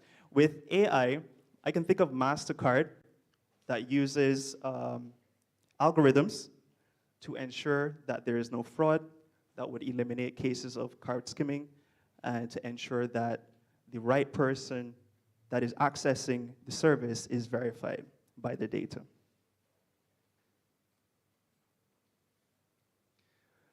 Now moving on to more of the use cases of our ecosystem, of AI in our ecosystem, perhaps disaster prediction and management. In Barbados and this area of the Caribbean, we do have a lot of storms, hurricanes, changes in weather that could cause flooding. We'll be able to predict better using sensors, using data on what is actually happening around us. And in this case, we have an example.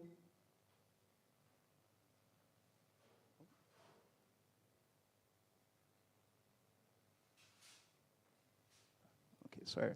In this case, I would like to highlight an example later on in the IoT section where we can actually place devices on our coastlines to monitor the oceanic activity. Thank you, sir. To monitor the oceanic activity to give us a better idea of how we manage and how we respond.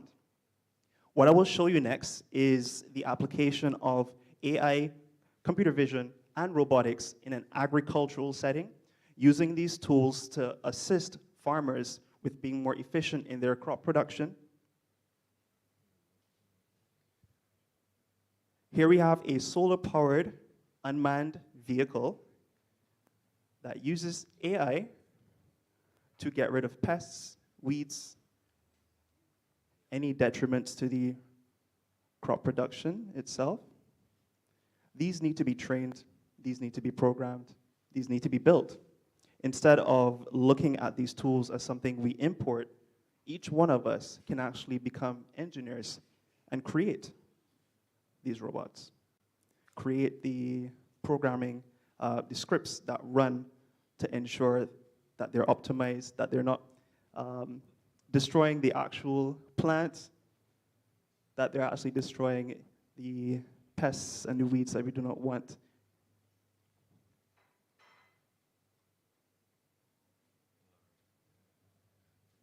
Computer vision helps with highlighting the elements, as you see.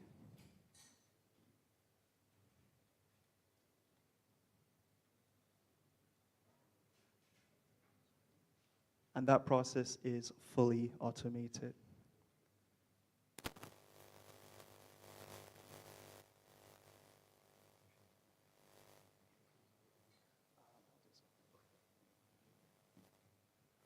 I will show another example let's say we need to monitor our livestock. That's just plants. All right, I think, sorry, 1 second.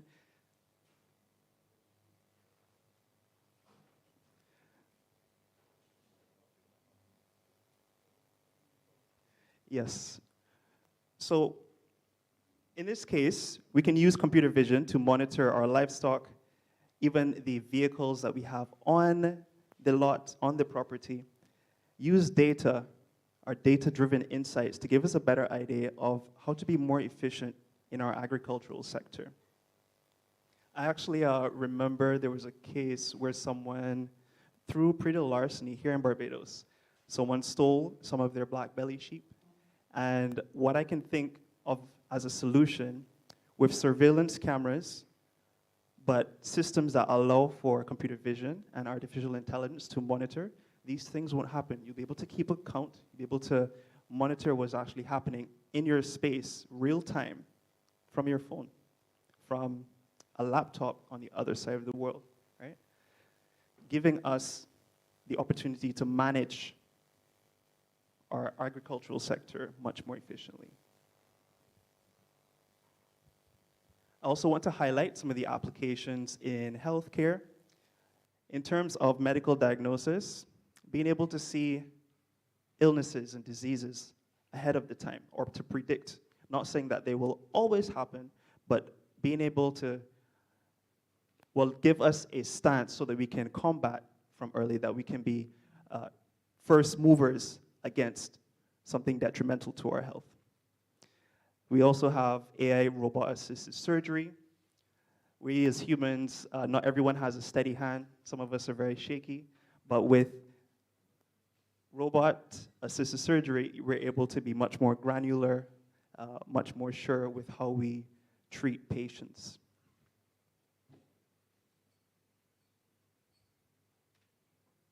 Additionally, one area that we tend to forget about is our mental health. So being able to utilize a platform that is data-driven based on each of our inputs. Have you been having a good day? How was work? The device itself, the actual platform is going to monitor your activity based on what you input, and perhaps you even have a dedicated medical personnel that can assist you with managing your mental health. These are the opportunities that each one of us have to build, to create. And I want to highlight the creator economy, because instead of just using platforms that are given to us, we are able to, each one of us is able to create and add value.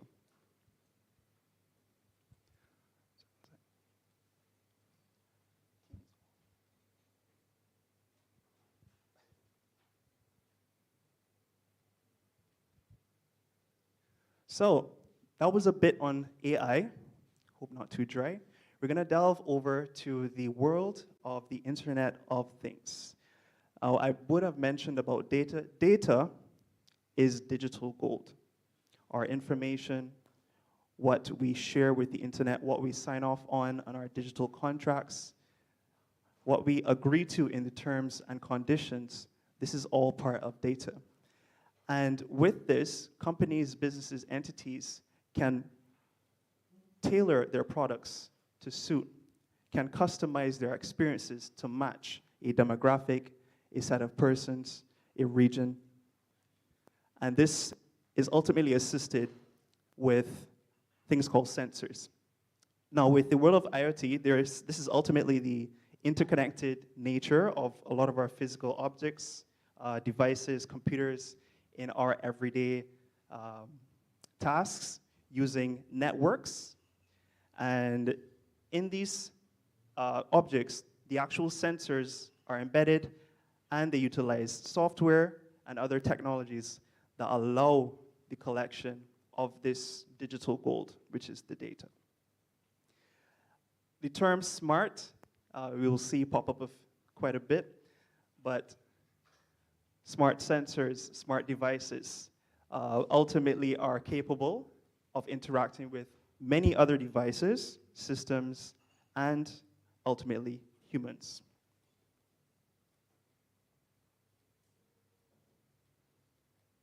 So yes, we do have.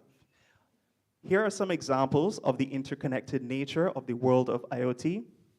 Let's start with the mobile device. From there, you're getting data from a cloud, perhaps Azure, perhaps Amazon Web Services, perhaps Google Cloud Services. Through this, you can get information about your smart light bulb in your home. The AC in your home or your office, has it been turned off? What about if you wake up one morning, would you mind having your coffee ready as soon as you get downstairs? So you can set these parameters based on your data to make life easier, more efficient with the use of sensors and the data attached to it.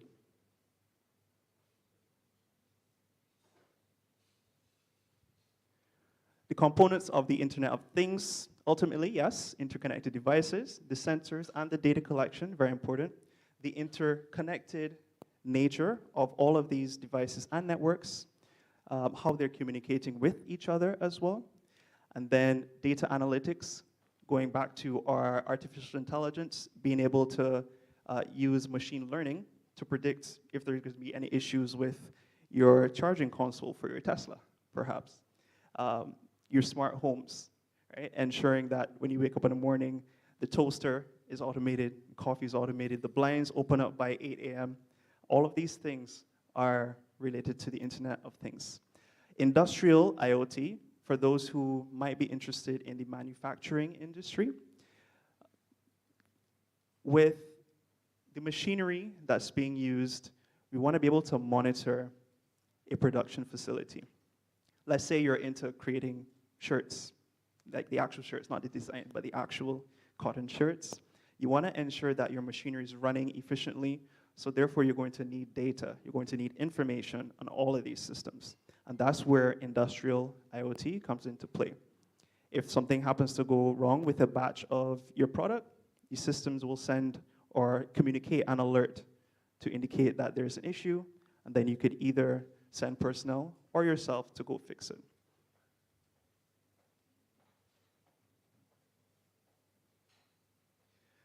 Now, I think you guys would have heard a bit about digital twins. This is a very dear area to me, to my heart.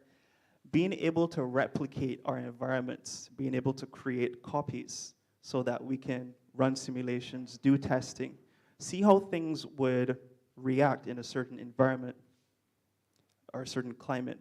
This is what digital twins allow us to do. And all this is a visualization of data based on, let's say, a solar panel or a generator or a motor of any sort. We can attach sensors that will collect information such as temperature, such as fuel consumption, amount of energy being utilized in kilowatts. And then that will then help us to be much more efficient in how we use a generator, in this case, monitoring the engine of a plane, but also the actual visualization. What we have here is a generic gasoline/diesel generator being monitored using augmented reality. So lots of fun tools involved here. But with the Internet of Things, if this was not an augmented reality object, but an actual generator, you could have all of this information available to you without any physical dials. An iPad, a QR code that you scan, and somewhere to store your data. And you'll be able to have this experience in terms of being more efficient with how your generator operates.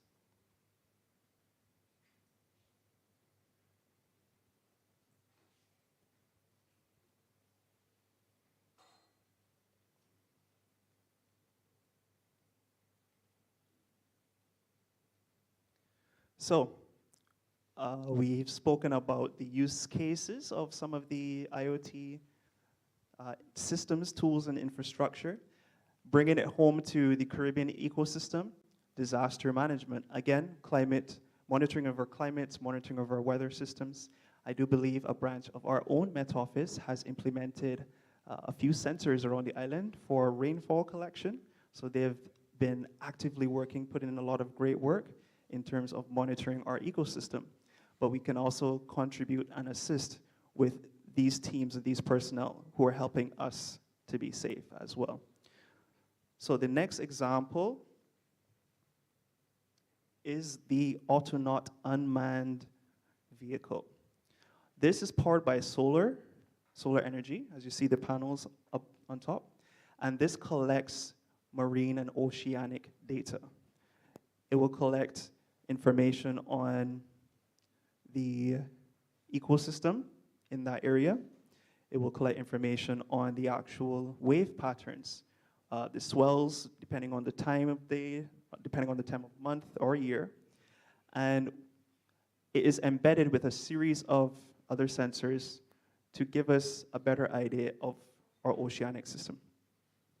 So with this device, and I think the Met Office may have a couple as well, we can monitor our hurricanes, we can monitor our climate to ensure that there are not too many changes in terms of our temperatures. As things are getting much warmer, we're able to use this data to give us a better insight of what's happening in our environments. What about monitoring your solar panels?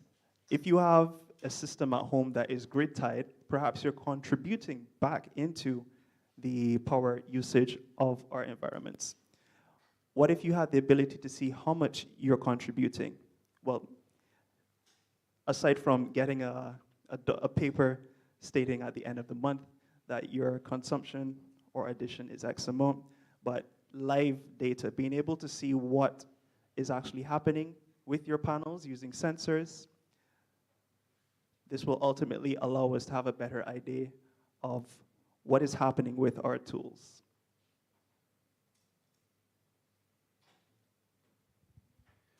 The world of IoT ultimately is a series of devices, interconnected networks that grant us the ability to be much more efficient in smart energy usage, much more efficient in our water quality, managing our waterways and ensuring that we can minimize flooding. What about smart parking? Sensors that indicate to your future Teslas that there's a parking space a minute away around the corner, well, maybe not so far, a couple of seconds. Waste management, we have with IoT the ability to manage smart streetlights as well. So I've seen this in Canada where you may be walking in an area, the light will actually brighten or dim as you get closer and walk away. So the efficient management of our power grids, right? Ensuring that we're not wasting too much of our supply of resources.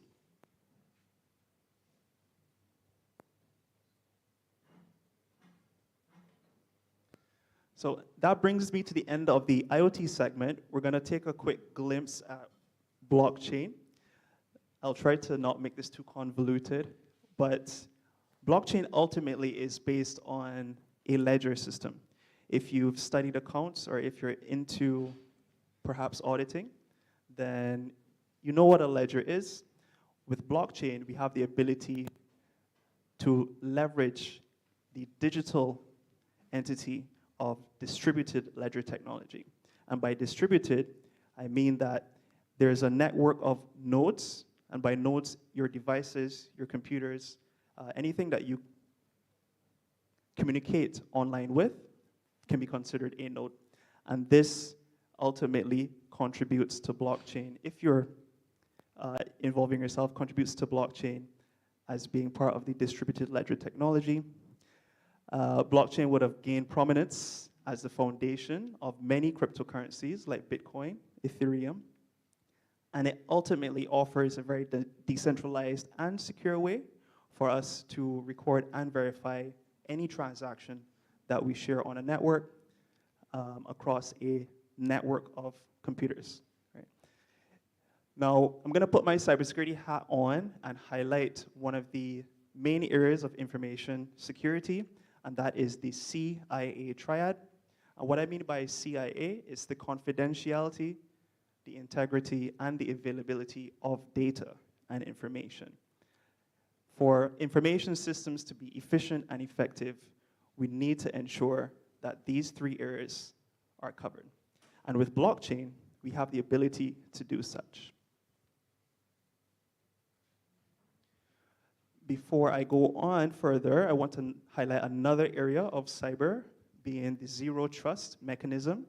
What this ultimately means is that as we're integrating ourselves into digital scenarios using devices much more, we need to ensure that the identity service that we're using is not going to allow us to be hacked, is not going to allow us or provide vulnerabilities that will be a detriment to how we utilize the technology. With the zero trust, everything must be verified. The idea is that we as humans, we will share trust. But with devices, we can use data to ensure that there is minimal believe in me, right? Minimal trust me. You have the data that says yes or no based on a ledger, a distributed ledger. So with the zero trust mechanism, which is heavily embedded in blockchain, the components, again, distributed ledger technology, blocks and transactions. We also have cryptography, which is the art of secrets in our digital realm, the art of ensuring that our secrets are kept safe. Decentralization, being that no one central entity has full control over these assets, but that we, each one of us and our devices, can contribute to a network, can contribute to how we communicate, to how we transact. There are consensus mechanisms, one of them being proof of work. How much work has your device actually contributed to the network? Some of us would be familiar with data mining. So these are proofs of consensus that indicate that, let's say, a custom-built desktop PC is able to contribute, is able to show that they would have mined or assisted with a transaction. Immutability being that the information that is shared on these networks cannot be altered, cannot be manually changed, therefore allowing for systems such as auditing. There's also transparency, and there's also the smart contract as well. We have public and private blockchains. If you think about gated communities versus public areas, very similar concept in that in a gated community, you're going to have very set specific expectations, interactions, a very set specific ecosystem. In a public one, not so much, but the opportunity is that it's catered to a larger demographic. Both of them have their advantages. And then, of course, in the ecosystem is currencies, cryptocurrencies such as Ethereum and Bitcoin. And then, of course, the smart contract that allows us to transact. So ultimately, what is actually happening under the hood with blockchain technology? First of all, a user will request a transaction, and then the transaction is broadcasted in the network. The network itself is peer-to-peer, decentralized peer-to-peer, and the network of nodes ultimately will use an algorithm that will assist to validate the transaction and each user's status in the transaction. Once that is done, a verified transaction can then involve cryptocurrency contracts, records, and other information, and it is combined with other transactions once verified, ultimately to create a new block, an immutable record that cannot be altered, cannot be changed by any third party. This new block is then added to the existing chain, and from there, the transaction is verified and executable.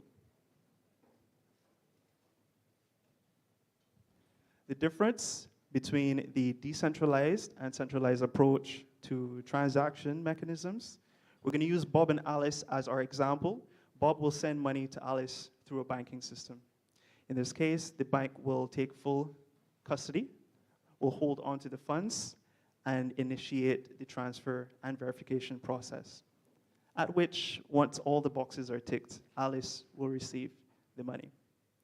In this case, this centralized entity is a single point of failure. Coming back to cybersecurity, we need to minimize single points of failure. And this is where the decentralized ecosystem of blockchain, of networks and nodes contributes. Underneath, we have an example using the actual ecosystem where Bob will send money to Alice through blockchain. The blockchain will then transfer the funds between accounts without a single one in particular entity maintaining control, maintaining custody.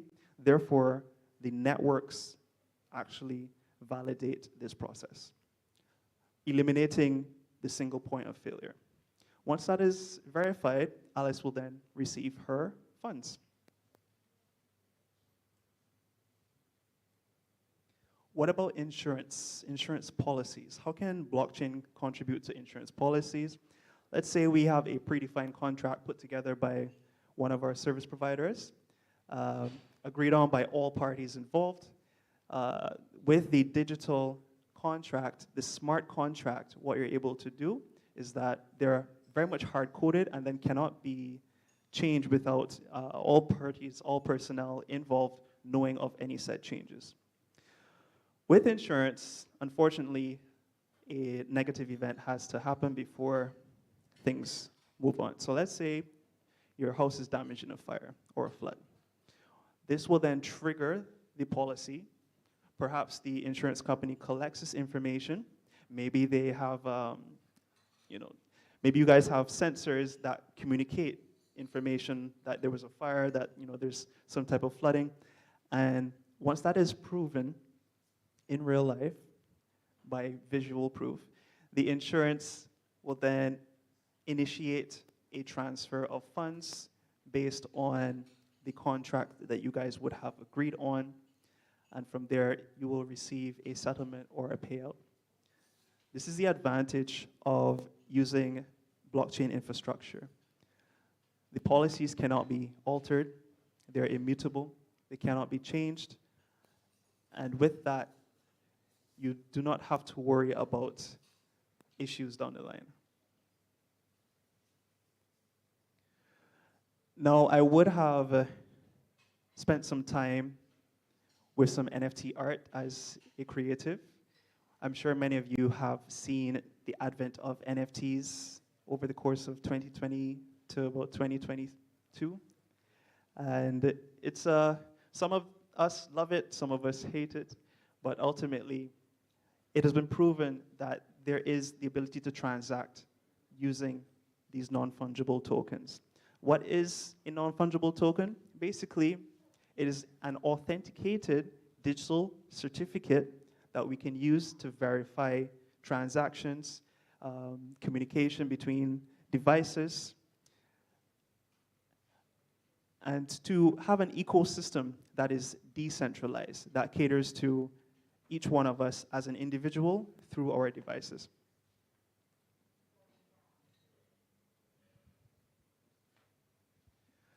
Let's take a glimpse at some of the further opportunities to our small island developing states.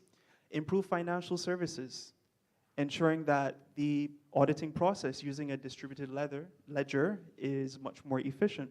We have supply chain management, we have sustainable tourism, public services and identity management. This in particular, I find very interesting. Perhaps we can look at applying blockchain to our ID cards.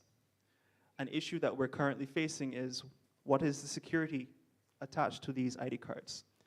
My solution would be that we can utilize blockchain, you can utilize tokenization, we can utilize a much more secure infrastructure to contribute to a safer environment of public services and our identity management. Blockchain-based voting, again, because records are not easily changed, they're immutable, means that fraud cannot happen as much. Persons cannot trick the system into how we utilize our democratic infrastructure.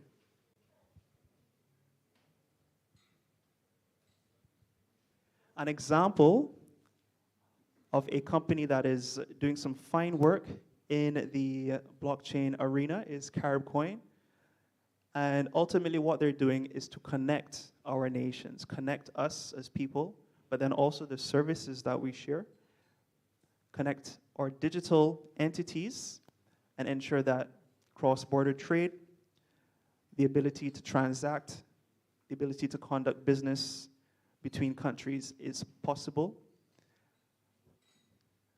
I want to nod to Gabriel Abed and his team for this initiative.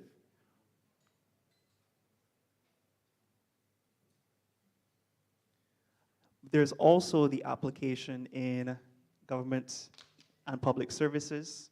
We mentioned about smart cities. You're going to see a lot of that as you get more involved into technology.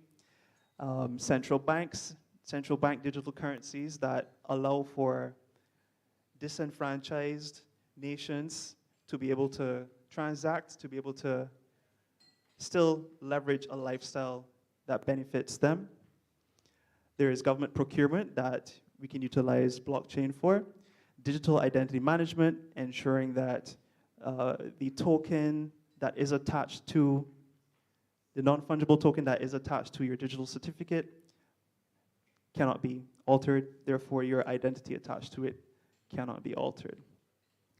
We also have the opportunity to use blockchain with land registries, as well as validation of qualifications, certifications.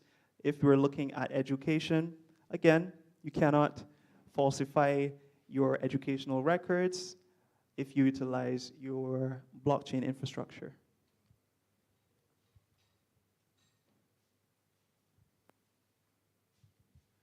Most recently, just continuing on with the blockchain, there's a social element, and with XR Lab, we spend a lot of time with this social element. Now, First Caribbean would have most recently launched their first Realms metaverse, which we at XR Lab partnered with them to build and design. And in this space, if you think of MySpace, if you think of High Five, if you think of where Meta is actually aiming to go, is that we are leveraging more of the virtual environments, the 3D environments to share, to communicate. I'm sure some of us know that a picture is worth 1,000 words. What if you have animations on your web page, but in a 3-dimensional aspect? What if you're engaging with these web pages or web resources in virtual reality? And this is ultimately where Metaverse is leaning. The social ability for us to integrate and engage using these environments and using these tools, using artificial intelligence to communicate with us about who is the best soca artist in Barbados or in the region, Alison versus Machel.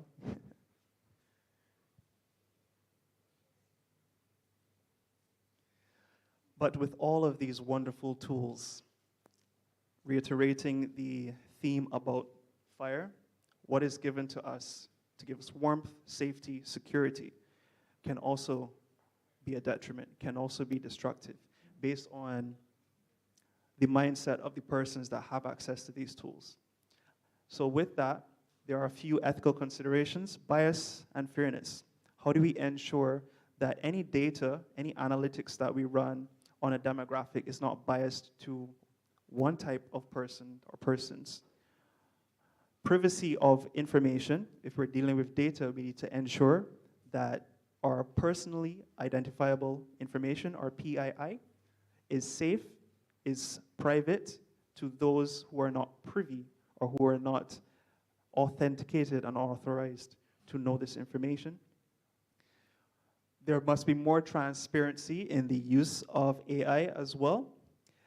There's a theme of accountability, but as we see, if we tie in AI with blockchain, accountability is taken care of, as that will be on a digital distributed ledger. Safety and security, job placement is a very important area. Again, with a lot of these technologies, many of us are worried about losing our job picks, our placements, our careers. But in reality, this is all augmentative, right? This is all augmentative in that it's a complement to how we conduct work, it's a complement to how we live, how we interact, rather than a replacement.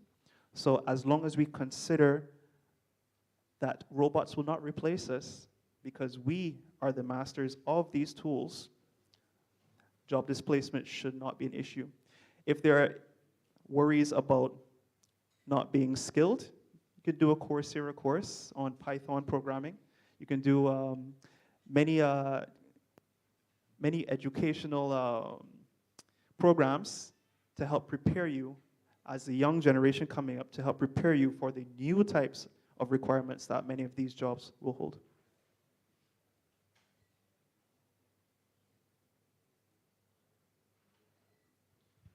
One case that I want to highlight with ethics, Clearview AI is a facial recognition software that, in this case, would have wrongfully indicated that a gentleman from New Jersey had committed a crime, and I do believe he was held for about 10 days, and it was then found out after the fact that he was very much innocent. But for those 10 days, being accused for something you had not done through technology, this is a very serious implication. And I want to reiterate again, we as human beings, we are the masters of this technology rather than the technology dictating what we do on a day-to-day basis. So in this case, this gentleman could have avoided being put in a cell for 10 days if the right judicial authorities had looked at his case properly,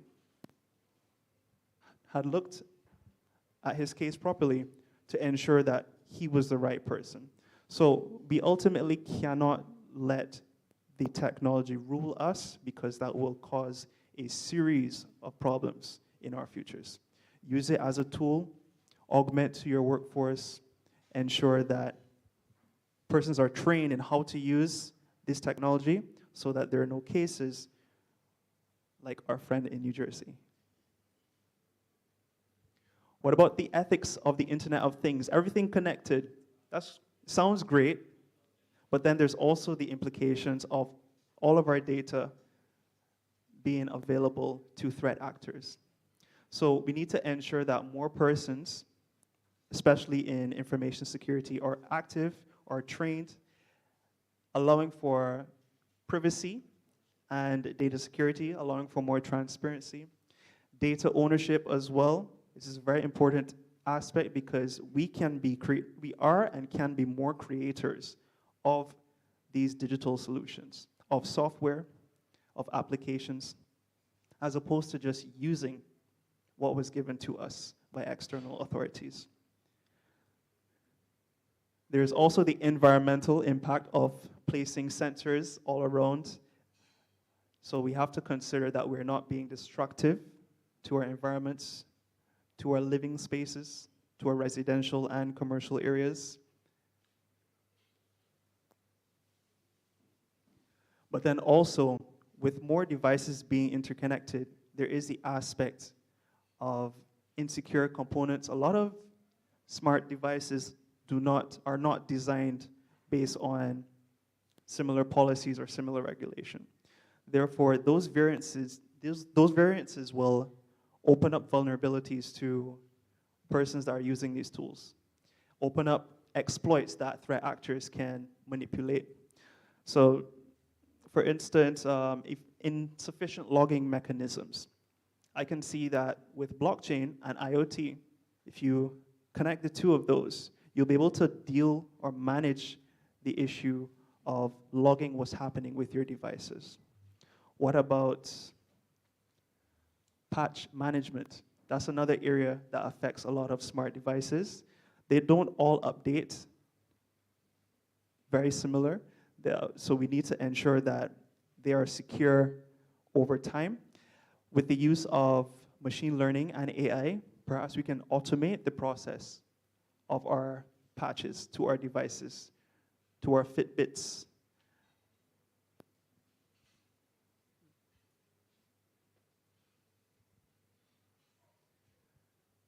Next up, we have the ethical considerations of blockchain, which we need to highlight more transparency and trust. And by this, when I say trust, I mean zero trust, as the infrastructure allows for data and the devices to communicate the trust mechanism, rather than me just saying believe in me or trust in me, the devices will verify. We also have the aspect of privacy, security, and consent of information on our blockchains. There is the sustainability and smart contract aspect as well. We need to ensure that they're not being utilized in a negative manner, because there are some loopholes with blockchain as a new technology. We need to ensure that there is much more regulation of these tools, much more regulation and legislation in how we utilize them safely and securely. And then, of course, digital ownership and rights.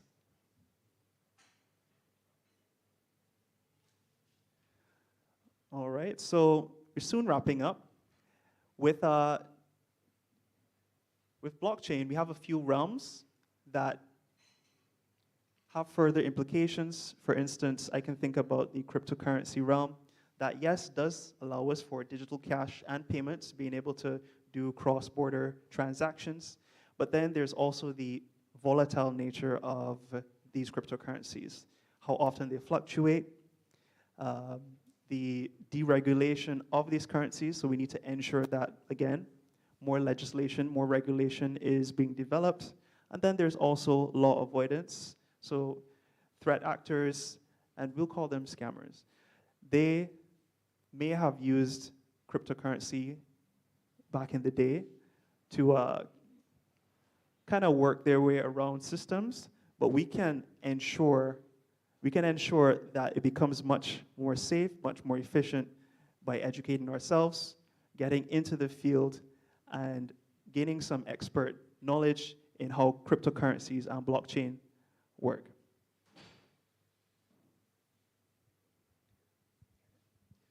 So, wrapping up, just a closing note.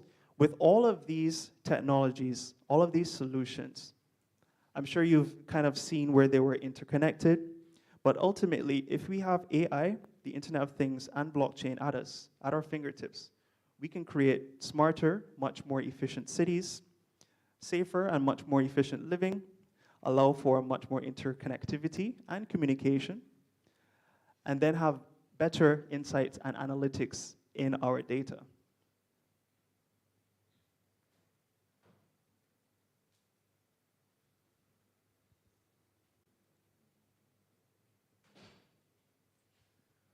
So to wrap up, I also want to highlight the importance of a data-driven society, a data-driven future in contributing to our sustainable development goals.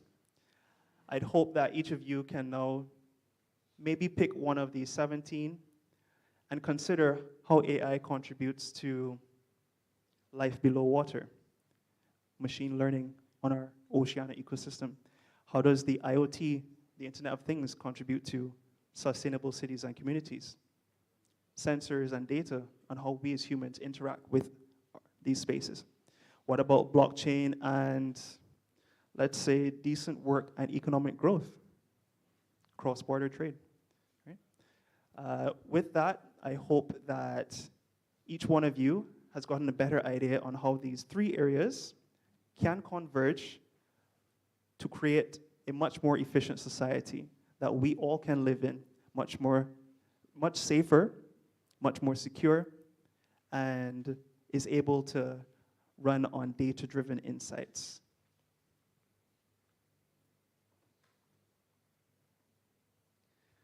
So I want to thank you all for spending time with me, and I want to close off with one of my most recent favorite quotes: "The empires of the future are the empires of the mind." So what each of you can think of to do with this technology ultimately will communicate what each one of our futures will have, as well each of our futures will become. So I hope that, again, you take this knowledge and you apply it to your environments, your communities. See how you can assist your neighbor with an artificial intelligence solution. So thank you very much, and that closes off my session. My name is Rayshad Salman, and I have very much enjoyed sharing with you all today.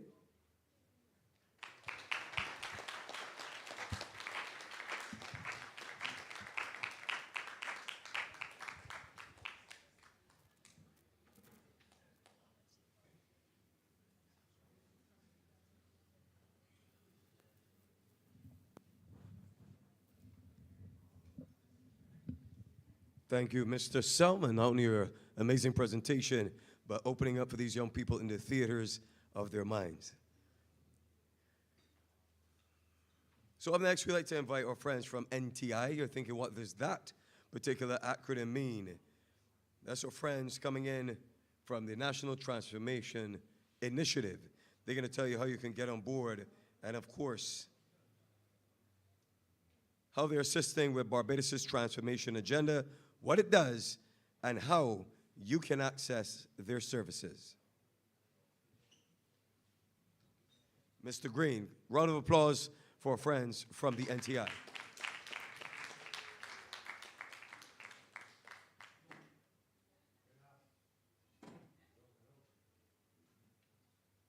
Hello. That's better.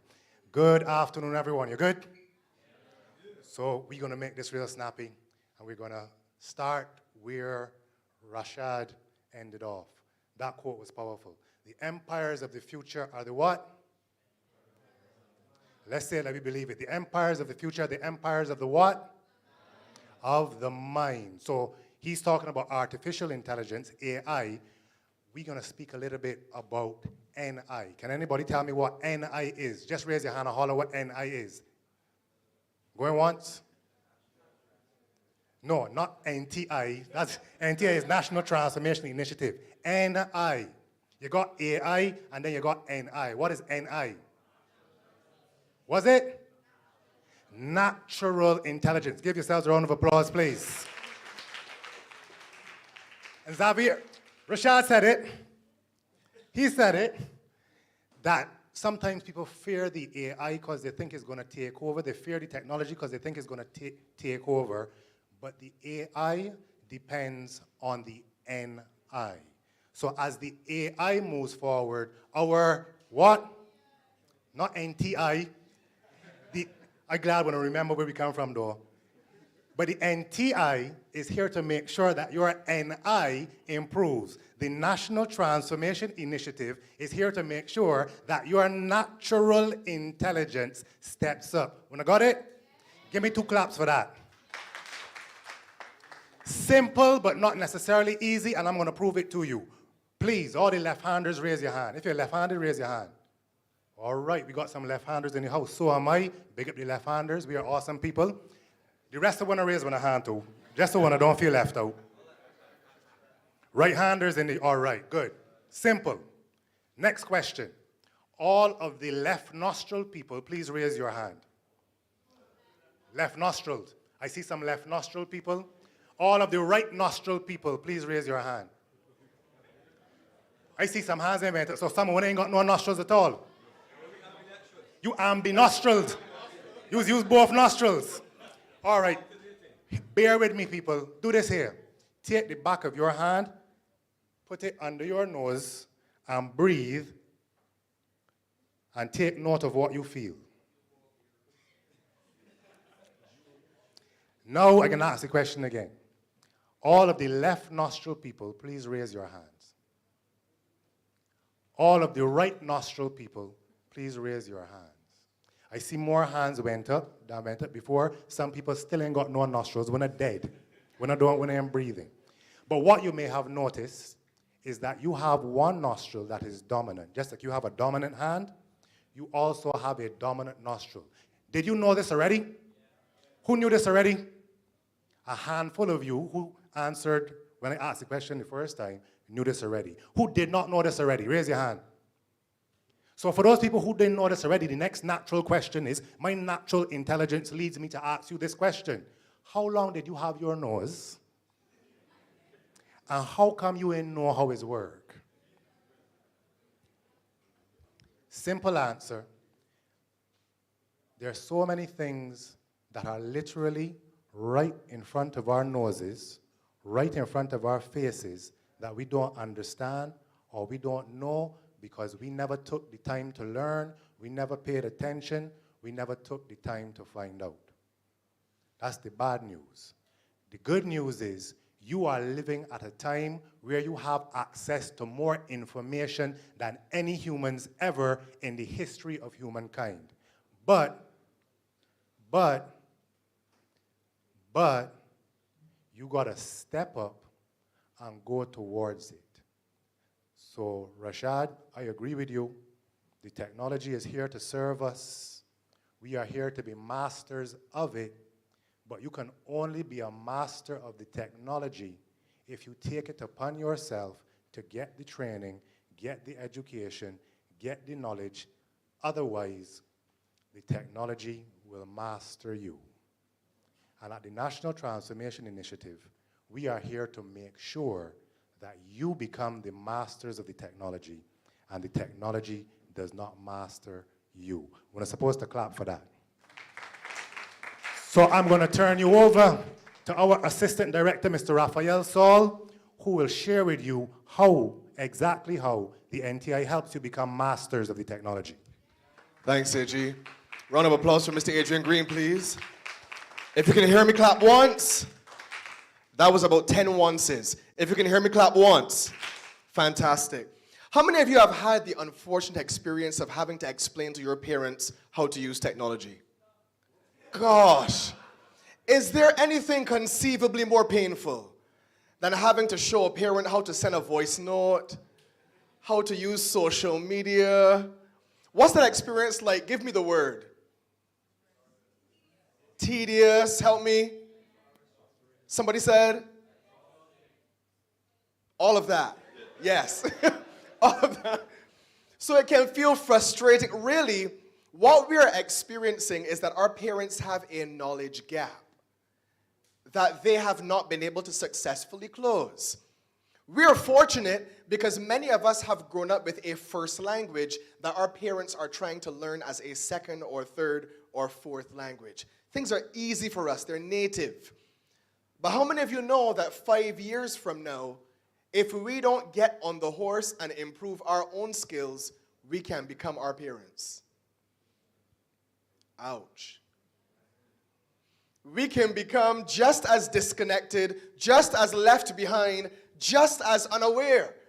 One of the most powerful statements I heard a teacher make is that education today is preparing students for a world that does not yet exist. It is coming. It is being developed and built all around us. And if we don't equip ourselves with the knowledge and skills, we're not going to be able to effectively function in the world to come. Imagine people 5 years from now doing for you what you had to do for your parents. How frustrated will they be? And you could have closed that gap by ensuring you take hold of opportunities to improve yourself, improve your skills, sharpen your knowledge, and become aware of what is most relevant for you to be aware of right now. That is where the National Transformation Initiative comes in. We are an initiative, not an institution, really a mission with a movement to equip every Barbadian with the knowledge and skills to be a citizen of good character, competence, creativity, having the values, skills, and capacity to function effectively in a digital and ever-evolving world. How do we do that? We do that by providing opportunities for you to improve your skills and close the gaps that you might have today so you can be the best you that you can be tomorrow. And it is all for free. I was hoping for a bigger reaction there. It is all for free. Yeah. Yes. Energy in the back. How many of you know the cost of the average master's degree if you wanted to do one right now? Somebody say NAF. 54,000, throw some more figures at me. 60, depending on the course or program you want to pursue. We're talking about tens of thousands of dollars for you to improve your capacity to a point where you can provide significantly more value to the world around you. All you have to do is carve out the time. And it all starts here. I need everybody's phones out, please. Phones out, if you don't have them out already. Are you all connected to the internet? I sincerely hope so, because we're at the Barbados Digital Youth Forum. You're going to go to your browser and you're going to enter nti.org.bb. Sorry? nti.org.bb. That's what you're going to enter.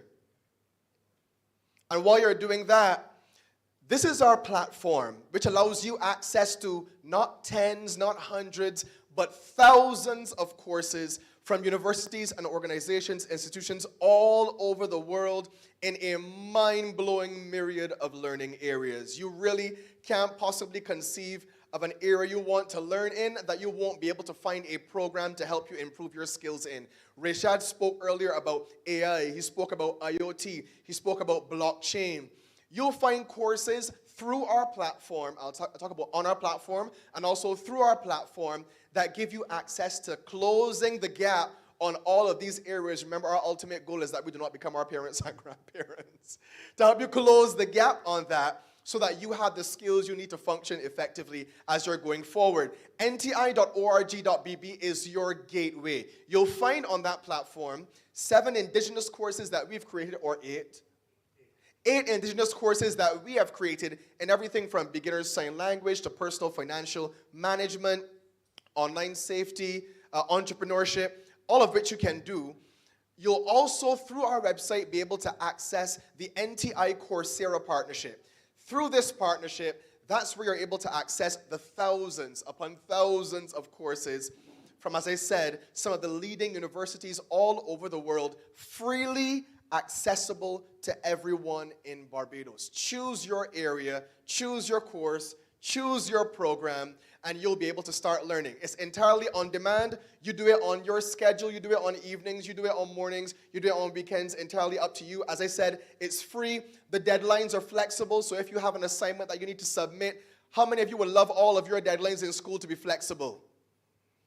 So that if you aren't able to hit your deadline, you can just quickly reset your deadline. It gives you another few weeks to complete that portion of the program before you go on to the next one. It's convenient. It is built for you to succeed. You complete an assessment and you don't like your grade, you can do your assessment over again until you like the grade that you got. It is made for you to succeed and do well. The priority that we place is on you building the skills. What are we building? The skills. I love the energy. We're building the skills that allow us to close the gap that we need to close. So, to wrap it all up, we have a quick video. On this video, you're going to see just some flashes of some courses that you'll find on the platform. Really, we couldn't possibly extract 1,000 snapshots and show them to you, but this really is just to pique your interest. You'll also quickly, at the end of that video, see what the sign-up process is like. If you're not already doing that, I suspect some of you might be.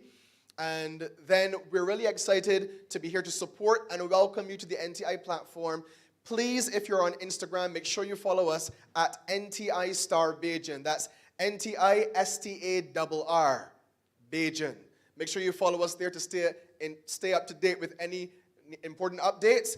And again, we have e-learner support as well to support if you have any questions or queries as you are learning. Thank you so much for your time. I want to invite you to turn your attention to the screen to watch this quick video. To equip every Bajan with the knowledge and skills to be citizens of good character, confident and creative.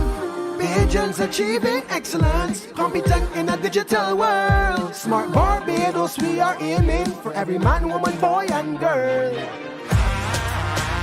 Head into training.nti.org.bb. Looking to see what courses I want to study.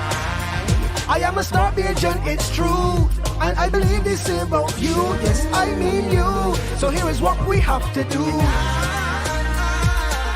Go tell all your friends and family. Coursera free for everybody. NTI the gateway forward. So get in the transformation to make the country brand new. Start the journey today. Log on to training.nti.org.bb. Wanna hearing me? Training.nti.org.bb. Welcome to the National Transformation Initiative's citizenship course. Our goal is to equip every Barbadian with the knowledge, skills, and values needed to be citizens of good character and competence in a smart Barbados that is engaging with a digital world.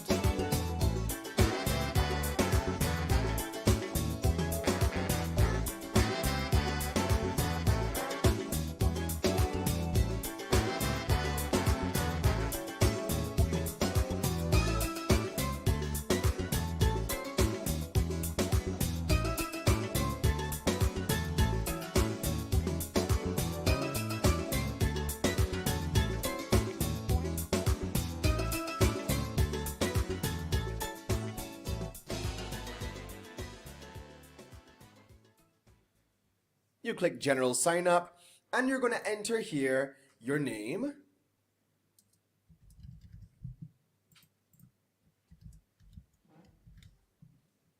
you're going to enter your email address,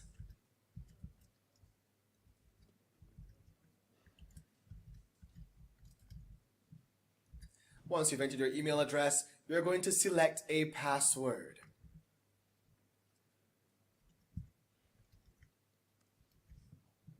And confirm that password. And you're going to hit submit. Now, once all of your details are correct that you've submitted into the form, you will get a confirmation that your registration was successful. There you go. Now, let's just save that password. Congratulations, you have successfully registered.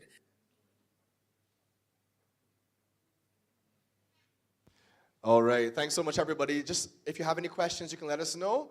If not, it's been our pleasure to serve you and provide you with this information. We do hope, as my friend right here in the front has already done, that you go ahead and you register, you sign up, start your first course. We're here to support you and encourage you, and we're proud of you closing the gap to become the best version of yourself. Any questions before we wrap up? Yes, once you sign up, we want to encourage you to look out also for our weekly newsletter. It always comes out with interesting information and featured courses that are relevant to things that are important to us today. So we want to encourage you to look out for that as well. Any questions? No? Thank you so much, everyone. Have a wonderful day. Thank you. Thank you, gentlemen. Thank you to the entire team from NTI. Stimulating with the NI today as well. And apologies for that presentation on the screen. Those of you who couldn't see the screen, we're going to run it through lunch so that you can have a recap. All right? And on that note, that now brings a close to our morning session. We will now go on the lunch break. Now, the following tables, please proceed to your refreshment area as follows. We're going to switch it up this time.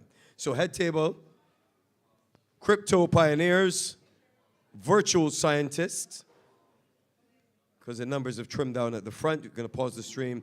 And then followed by the IT strategists at the back. Yes. IT strategists. Next.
To equip every Bajan with the knowledge and skills to be citizens of good character, confident and creative. Bajans achieving excellence, competent in a digital world. Smart Barbados, we are aiming for every man, woman, boy and girl. Head into training.nti.org.bb. Looking to see what courses I want to study.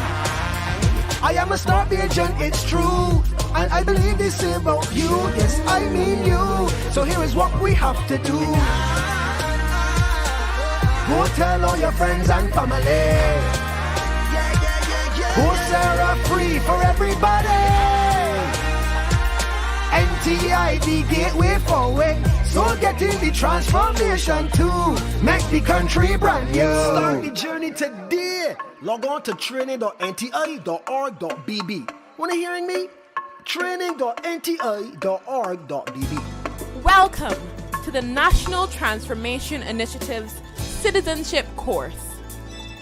Our goal is to equip every Barbadian with the knowledge, skills, and values needed to be citizens of good character and competence in a smart Barbados that is engaging with a digital world.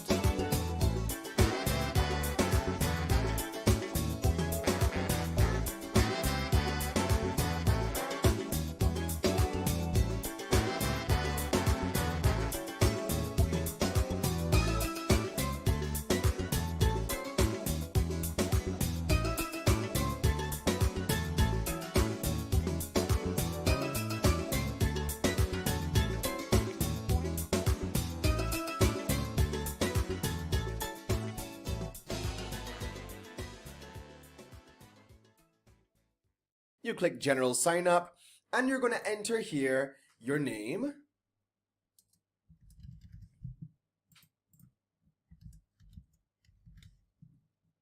you're going to enter your email address,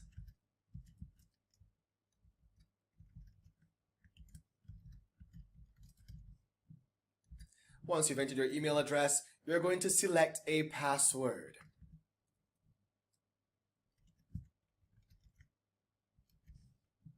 And confirm that password. And you're going to hit submit. Now, once all of your details are correct that you've submitted into the form, you will get a confirmation that your registration was successful. There you go. Now, let's just save that password. Congratulations, you have successfully registered. To equip every Bajan with the knowledge and skills to be citizens of good character, confident and creative. Bajans achieving excellence, competent in a digital world. Smart Barbados, we are aiming for every man, woman, boy and girl. Head into training.nti.org.bb. Looking to see what courses I want to study. I am a star Bajan, it's true, and I believe this about you. Yes, I mean you. So here is what we have to do. Go tell all your friends and family. Coursera free for everybody. NTI the gateway forward. So getting the transformation to make the country brand new. Start the journey today. Log on to training.nti.org.bb. Wanna hearing me? Training.nti.org.bb. Welcome to the National Transformation Initiative's Citizenship course. Our goal is to equip every Barbadian with the knowledge, skills, and values needed to be citizens of good character and competence in a smart Barbados that is engaging with a digital world.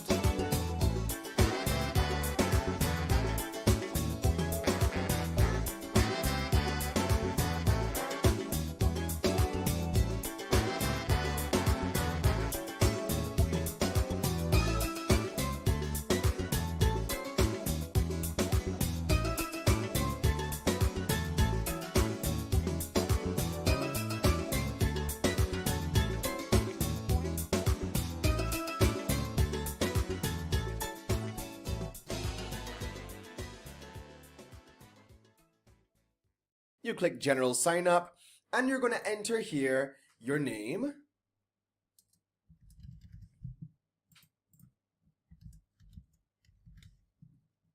you're going to enter your email address,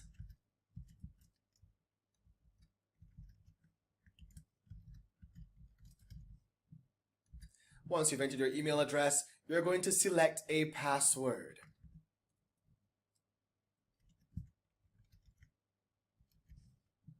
And confirm that password. And you're going to hit submit. Now, once all of your details are correct that you've submitted into the form, you will get a confirmation that your registration was successful. There you go.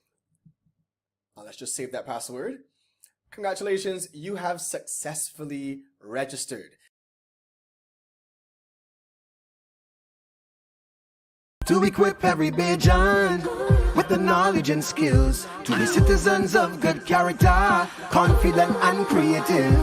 Bajans achieving excellence, competent in a digital world. Smart Barbados, we are aiming for every man, woman, boy and girl. Head into training.nti.org.bb. Looking to see what courses I want to study. I am a star Bajan, it's true, and I believe this about you. Yes, I mean you. So here is what we have to do. Go tell all your friends and family. Coursera free for everybody. NTI, the gateway forward. So get in the transformation to make the country brand new. Start the journey today. Log on to training.nti.org.bb. Wanna hearing me? Training.nti.org.bb. Welcome to the National Transformation Initiative's Citizenship course. Our goal is to equip every Barbadian with the knowledge, skills, and values needed to be citizens of good character and competence in a smart Barbados that is engaging with a digital world.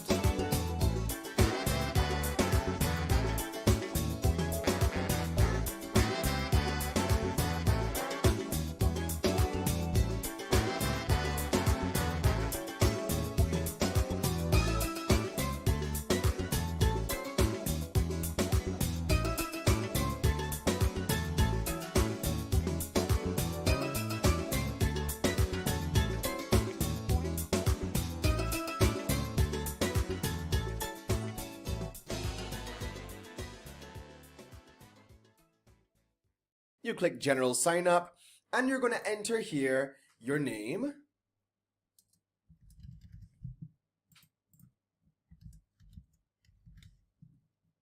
you're going to enter your email address,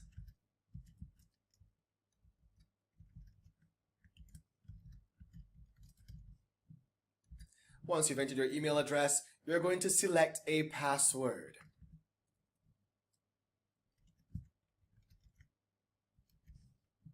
And confirm that password. And you're going to hit submit. Now, once all of your details are correct that you've submitted into the form, you will get a confirmation that your registration was successful. There you go. Now, let's just save that password. Congratulations, you have successfully registered. To equip every Bajan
All right, ladies and gentlemen, good afternoon once again. We are officially ready. First and foremost, I want to ask you to have a seat. I want to thank the caterers doing such a phenomenal job providing the sustenance this afternoon, and thanks to the management and the team from MIST. Now, our final presenter this afternoon, Lauren Brathwaite is a registered occupational therapist with a special interest in mental health. He holds a bachelor in psychology from the UWI Cave Hill campus and a master's in occupational therapy from Brunel University in London. He has recently started to pursue a Doctor of Science in Rehabilitation and Health Leadership with Queen's University. Currently, he's the acting coordinator for the Rehabilitation Therapy Technology Program at the Barbados Community College on a part-time basis, and he also provides occupational therapy services to individuals as well as consultancy services to public and private sector entities through his practice, Tree of Hope Therapy Service. Most recently, he has worked with the Ministry of Youth, Sports and Community Empowerment on the creation of the National Youth Hotline. Lauren is passionate about mental health advocacy and regularly facilitates public education sessions on mental health related topics. Let's join and welcome our final presenter, Mr. Lauren Brathwaite.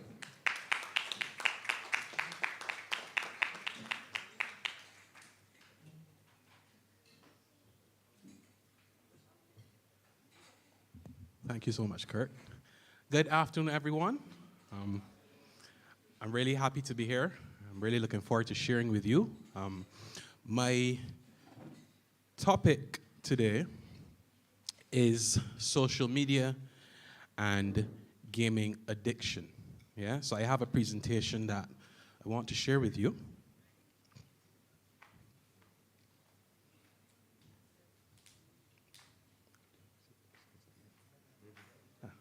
Yeah, here we go.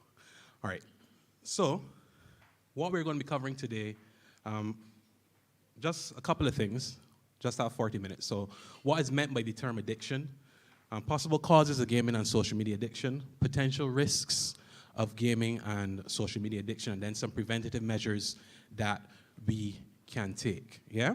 So starting off, the very reason why you're here today is because technology is an amazing tool, right? It makes life easier, it allows us to achieve more. I guess we can work less and achieve more, which is always great, right? And it helps us to connect with each other. Social media specifically, it allows us to connect to each other in different ways. It helps us to understand each other differently. And it lets us stay in contact despite distance, all right? Gaming is a way to meet friends. You can engage in shared activities. You develop problem-solving skills and a host of other things. I suppose if I ask you what are the benefits of gaming, can anyone tell me something positive that has come out of their life from gaming? You can just shout it out. Enjoyment. Better hand-eye coordination. At the back, I see a hand up. Better memory, yeah? So all of those are what I will call working in mental health, cognitive skills, right? And those are things that you can apply across the different areas of your life, right? I have here that you develop problem-solving skills. It also helps us to switch off and relax, yeah? Especially if you have a long week or a long day. You know, you can go home, you can game, and you can chill out, right? Some people might go and hang out with friends. Other people will game. True?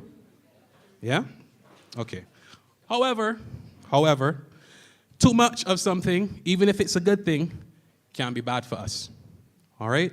And we know that, whether it is food, and it can be bad for us, I think. Also, sometimes you just get sick of it too, huh? Yeah, you can get sick of it. But too much of a good thing can sometimes be bad for us. And that is what we need to bear in mind when we're talking about gaming and social media and other things on the internet as well. But we will get to that. All right? So what do you think about when you hear the words addiction? Again, just shout them out. Yeah, what do you think about when you hear the word, sorry, I have words, but when you think about the word addiction? Drugs, yeah, you said? Unhealthy obsession. Too much for too long, I like that.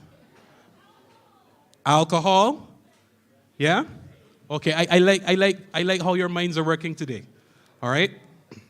So addiction is most commonly associated with gambling, drugs, alcohol, smoking, and with the exception of gambling, right? Those drugs, alcohol, smoking, those things are what we will call substances, all right?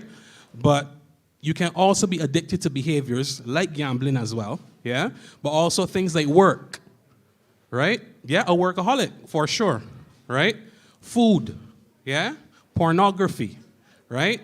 Sex, shopping.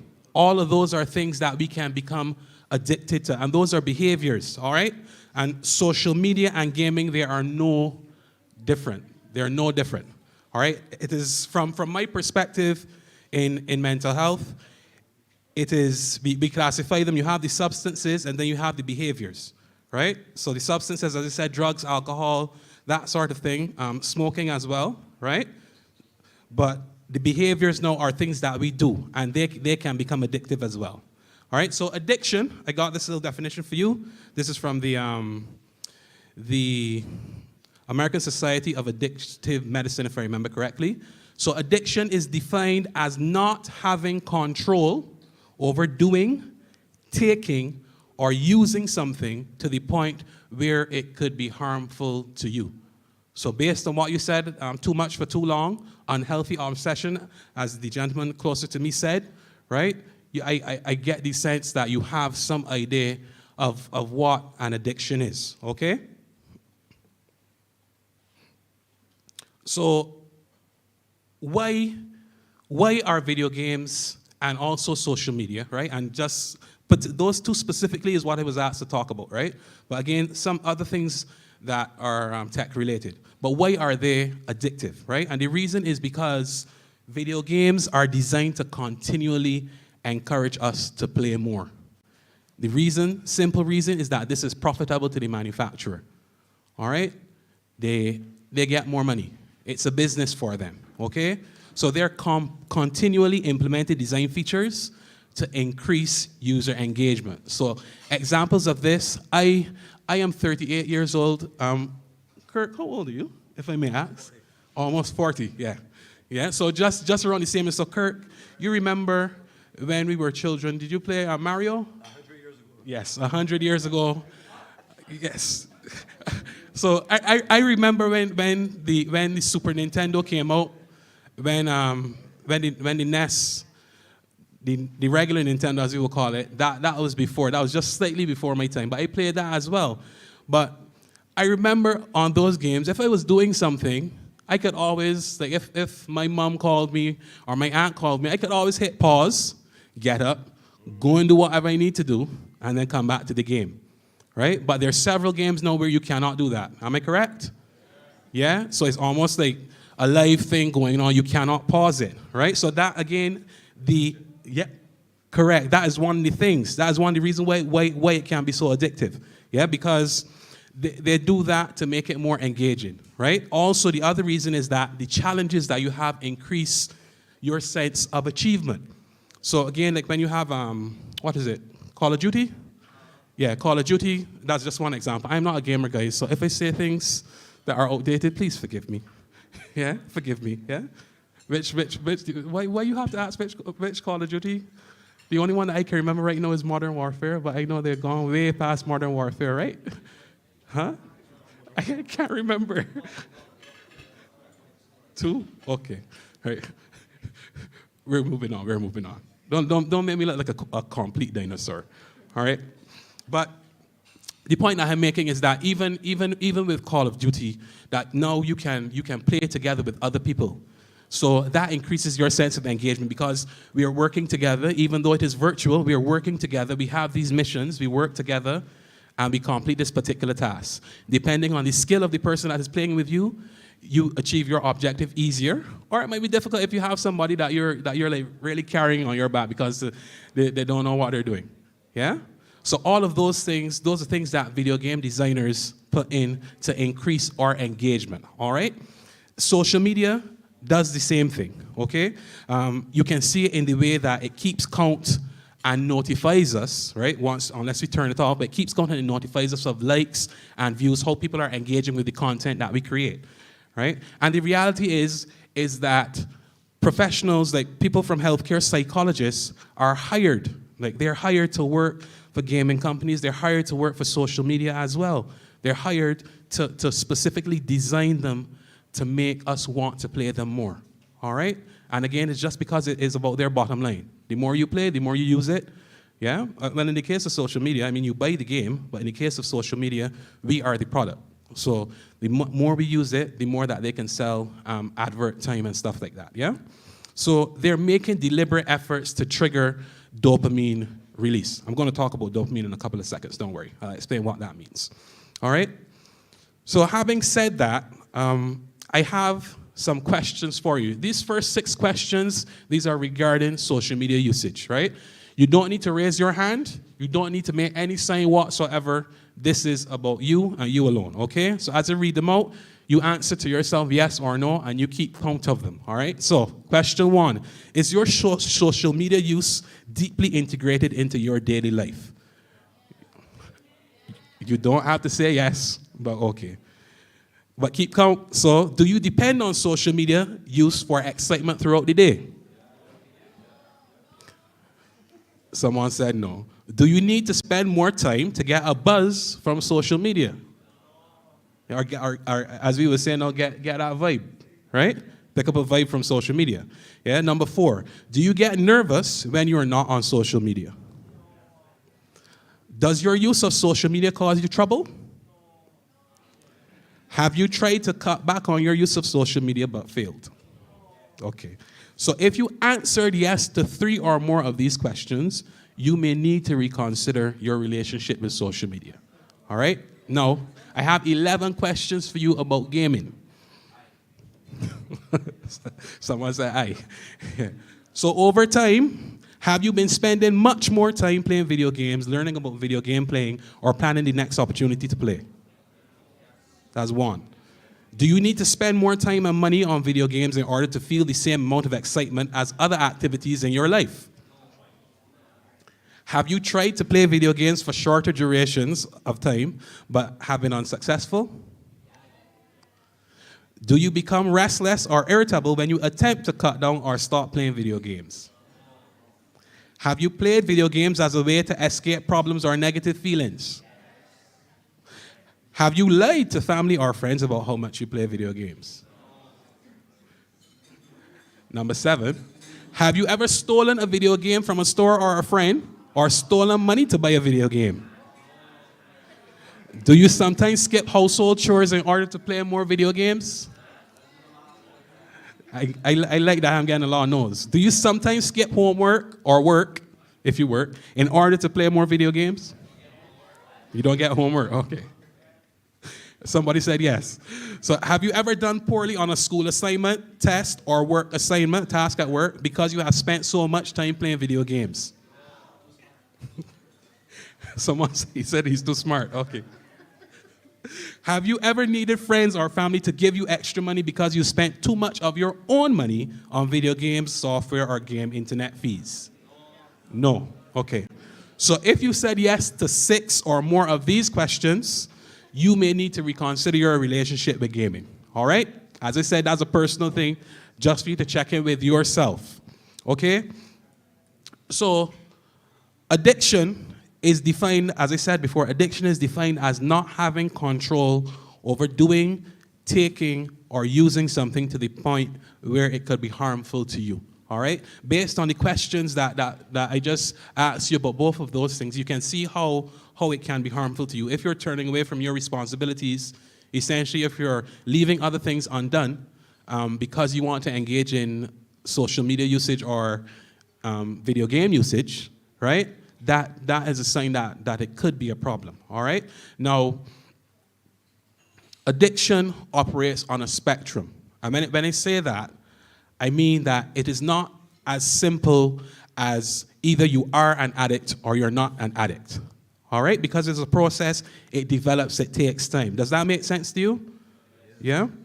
So, as I said, from my perspective, working in mental health, so addiction is only considered worthy of clinical care. And when I say clinical care, that means it is to the point that you need professional help, all right? It's only considered worthy of clinical care when it significantly interferes with someone's life and ability to function. So if you answered yes to the question that you say, you're stealing money because you're using that money to buy video games or to use video games or you're telling lies to your family, that would be something that probably is a red flag, all right?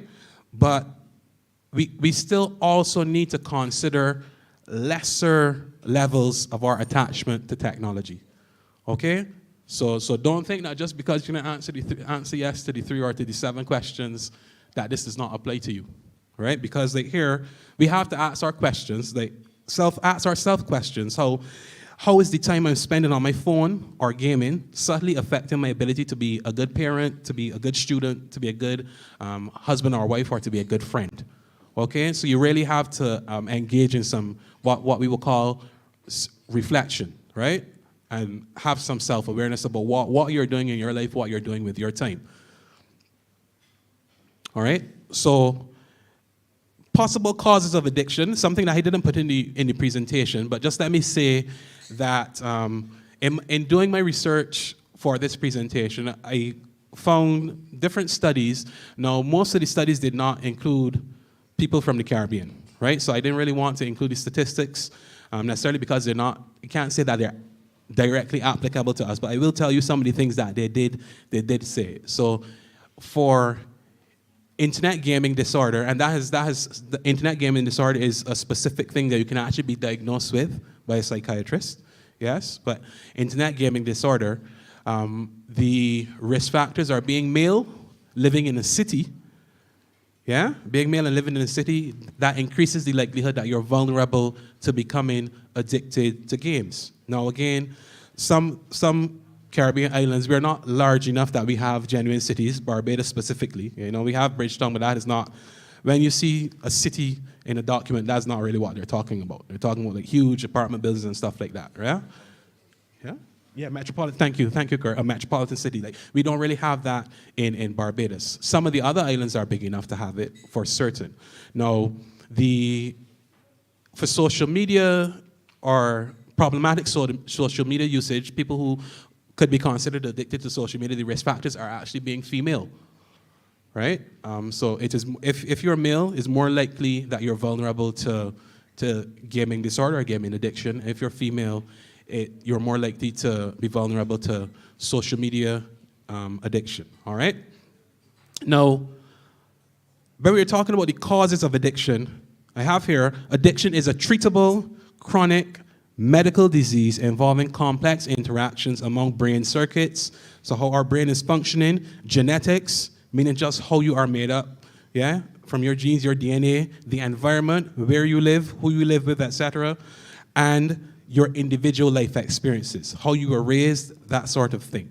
So, and this is just to dispel a little of the myth, because in earlier on I said that the games are designed to be addictive, right? Because they want us to play them more. Social media, they want us to use them more. But that is not to say that it is a guarantee that you're going to become addicted. Because I'm sure, again, as I said, like in the 90s when I was playing Mario, I remember getting told I was playing it too much and that I was going to become addicted, right? I remember hearing that. I'm sure that if you're a gamer, like when you were going to school, that you heard that as well. True, right? But so it is not to say that just because you use it, you're going to become addicted, all right? Because it it is multiple factors that interact to produce what we will call addiction, all right? But I mean, you can also look at yourself and see if you're tending towards having a problem as well, all right? So possible causes of addiction, we would call it like biological, psychological, and social factors, so what we call the biopsychosocial model. So biological things would be, or biological related things would be your genetics, as I said, right? Some studies suggest a person's risk of becoming addicted is partly genetic, and this is not deterministic. So this does not mean that you have something in your genes that is going to automatically make you addicted to gaming. It is probabilistic, meaning that if you are exposed to other factors that can take advantage of that, right, then there's a higher likelihood that you might become addicted, yeah? So just because you leave the door unlocked, that doesn't mean that somebody's going to walk through it. But if you leave the door unlocked while a parade is passing through your neighborhood, there's a greater likelihood simply because there's more people. You get what I'm saying? Yeah? Cool. So, biological factors now. So the reward center in our brain, how our brain is set up, our brain releases a neurotransmitter called dopamine, okay? In response to when we have a pleasurable experience or when we have hyperarousal. And hyperarousal is like when we get, so aware to the point that we're just like, looking around like that, right? And you can experience that sometimes when you're gaming, yeah? Because if the game is so intense, you get to that point that, yeah, I'm fully aware, just reacting to everything. Say again? Yes, exactly. Okay, yeah. So you're not thinking. Gentleman said that you're not thinking, you're just playing, you're just reacting, and you're in the flow. You're in the zone, right? You're in the zone. Anything that moves is going to get it, right? So our brain releases this thing called dopamine when we are either hyper-aroused or when something pleasurable happens. And what dopamine does, dopamine increases our desire to repeat that behavior, right? To experience that sensation again, okay? So because of that, things that cause us to release dopamine, they can easily become a habit, yeah? And if left uninterrupted and you have the other factors in place that we will talk about just now, other factors in place, the other factors will take advantage of that, and then you might find yourself going down the path to the point that you become addicted, okay? So the next thing is what you might call high chasing and withdrawal. So this is kind of like the cycle of addiction now. This is what people typically experience with substances, okay? So using games and social media, they produce a sense of euphoria, all right? And euphoria meaning that it just feels really good, yeah? And we naturally seek to repeat it, again, as we just said, probably because of the dopamine release, all right? So after each repeated use, though, we eventually develop a tolerance, meaning that we have to do more and more of that behavior to get that same sensation again. All right, and that is how the whole process of addiction starts. And then when we do that enough, when our usage of it gets interrupted, right, for whatever reason, if it is that you decide, I'm playing games too much, I need to stop. So you stop. Or something happens to your console or something happens to the computer, and you need to send it to get repaired, and for whatever reason, you cannot game. When that happens, we may experience what we call withdrawal symptoms, okay? And things like dysphoria means that, you just start to feel really out of sorts. You don't feel happy with life. Yeah, you just, what we would say in Barbadian terms, you say that you just feel miserable. Yeah, and without an explanation, right? You might experience insomnia, not being able to sleep at night, and you might have emotional instability, having mood swings, okay? And then when you have these withdrawal symptoms, the natural thing that we do is we re-engage in the behavior to avoid these withdrawal symptoms. And that is how the cycle of addiction develops, okay? So this is another possible cause of it, that we just fall into the habit, and it goes on and develops like that. Another one is what we may call the compensation theory. And this is what we would say is a psychological factor. Now, so games and social media provide fulfillment in areas that are lacking for us personally. So our sense of achievement. As I gave you the example about when you're working as a team to complete a mission, right? In Call of Duty? Yeah, in Call of Duty. Yeah? So our identity as well, becoming a gamer. Yeah, that is a role that we fulfill, becoming a gamer. Also, our self-esteem. When we take on challenges and we succeed at challenges, our self-esteem is boosted as well. Yeah, Also social interactions, social media, also gaming too, right? But social media and gaming, they facilitate social interaction. So these are some areas that if we're not able to get them done well in other areas of our life, like I might be going to school, I might be going to work, and I might just be really awkward. I don't really talk to a lot of people at work, I don't really talk to a lot of people at school. I might look a little odd, yeah? People, I might be, depending on your age, I might be bullied at school. The reality is that you can get bullied at work too. So let me not just say it like it's a school thing. You can get bullied at work, right? So, but if other areas of my life I'm lacking, when I am on social media or when I'm using games, I get satisfaction from those areas. That is another thing that could be contributing towards unhealthy usage of social media or gaming, okay?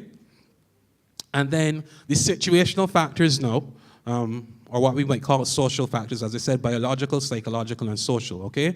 So life-changing events or personal problems. So for example, if you lose your job, if you have a death in the family or death of someone close to you, poverty, these tend to cause us to want to escape in our fantasies, okay? And this is what we will call in mental health as escapism. Like, life is not so great, and I really kind of want to check out a life, right? And not check out a life in the sense that you're suicidal, but check out a life that, this is just really difficult for me to deal with. So when I can game, I can forget all about this. When I'm gaming, I'm this person. There's a game called God of War, right? Yeah. Kratos, yeah. So when I'm gaming, I'm Kratos, I'm doing Kratos stuff. I don't have to think about the idiot at work that annoys me all the time. Yeah? Or I don't have to think that I'm really sad because my dog that I had for 10 years died or my relative died, right? So it helps us to escape, all right? Again, that sometimes is needed, but it can also be unhealthy sometimes as well, yeah? So people who are unsatisfied with life, who do not have strong social bonds, if you don't have a lot of friends, if you don't have a lot of connections, and well, let me rephrase that. So let me not say a lot, right? Because it's not about the amount, it's more about the quality of the connections that you have. Because you could have just a couple of friends. I'm not a big social person, right? I am an introvert. I freely admit that. And I just have a few friends, but they're good friends. We are close, yeah? So if you don't have strong bonds, or if for whatever reason, whatever you're going through, you've lost hope, we find that also is a risk factor for developing an addiction, okay? And please note that now these things that I'm saying, these are not just specific to social media and gaming, right? Because remember, as I said, addiction is just different behaviors, because you can become addicted to many things, okay?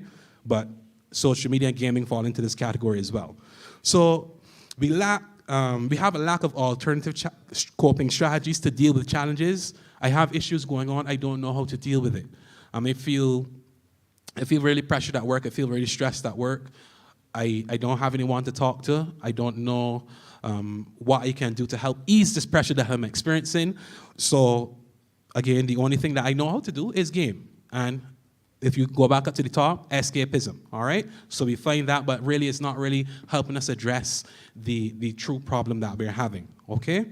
And then another interesting thing that I found in the research is that it said that being around substance users, so people that use drugs, right, or who are addicts, this may also contribute to people and this is not you use substances, but just being around other people who do, right? This may also contribute to you developing a gaming or social media addiction. And it might be because persons who are addicted to substances, they would tend to see something as gaming or social media as a positive addiction, because it's not like drugs, so it's not harming you. So they think that's okay. Yeah, but the reality is, if it is affecting your life, it is a problem. All right? You're still with me? Okay. All right, so research exists to suggest that increased screen time is associated with a wide range of health, functional, and social issues. So I've been talking to you about some of the causes of social media and gaming addiction. So these are some of the potential things that it may contribute to. So I'm not saying that social media and gaming addiction can automatically cause the things that we're going to talk about. But they just noticed that in persons who suffer with social media and gaming addiction or just problematic internet usage, right? Addiction to just using the internet, that these are some of the problems that they also have in their lives, okay? So physical health, you can have issues with your heart, cardiovascular disease, also infertility. And if I remember correctly, that was actually related to males. So your ability to reproduce. There's a relation between that and persons who have gaming and social media addictions. There's also an association between family problems, so relationship problems, just distrust because of the behaviors of an addict. Yeah, some people experience the living widow or widower syndrome, meaning that I'm married, but we don't really interact. You know, you're just spending all your time on the game, so it might as well be that I'm a widow or a widower. Yeah, cyber affairs, particularly social media. Yeah, engaging in extramarital or extra relationship affairs. I guess that's a personal thing, but there's also a higher incidence of that among persons who experience gaming and social media addiction. Also confusion, frustration, and jealousy due to the usage of the technology, okay? If you're a student, academic problems are associated with these things too. So a decline in study habits. If you're at university or at college, right, being put on academic probation, meaning that you're performing so poorly that the university has said, hey, you really need to look at what you're doing, right? Missing classes or skipping school. Those are some of the things that are associated with gaming and social media addictions. If you work, employment problems, so employers not recognizing the addiction as a health issue, right? Which is what it really is. They don't recognize it as a health issue, and they will either warn, suspend, or terminate an employee instead of referring them to get some help. Okay, and that would be the good standard practice. If your employee has a problem, you use the employee assistance program to help them get support for whatever they're dealing with. But they don't recognize it as a problem, they just see it as being irresponsible. Okay? Mental health issues. So there is a high, and this is actually a big risk factor, that if someone experiences other mental health issues, there's quite a strong association with gaming and social media addiction. All right? So, and the list was much longer. I can put everything here on the PowerPoint. But it says increased depression, anxiety, low self-esteem, self-harm, attention deficit and hyperactivity disorder, substance use disorders, and many more things. All right? They're associated with problematic gaming and social media usage. Also, just functional problems that you may tend to see are associated with gaming and social media addiction are skipping meals, so not eating properly, lack of exercise, sleep deprivation. And none of these are good things for our bodies. Okay? So, does anybody have any questions or not yet? Not yet? Okay. Yes, somebody has a question?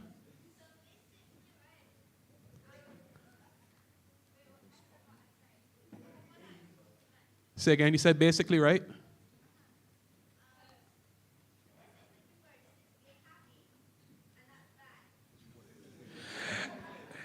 Okay, I don't know if the people online heard that, but she said that people are addicted to being happy and that's bad. It might be addicted to being happy, but not necessarily, because you have all the other things. So it might not just be being happy.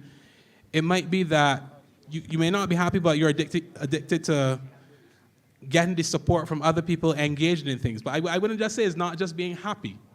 I am not happy with saying that. Say again?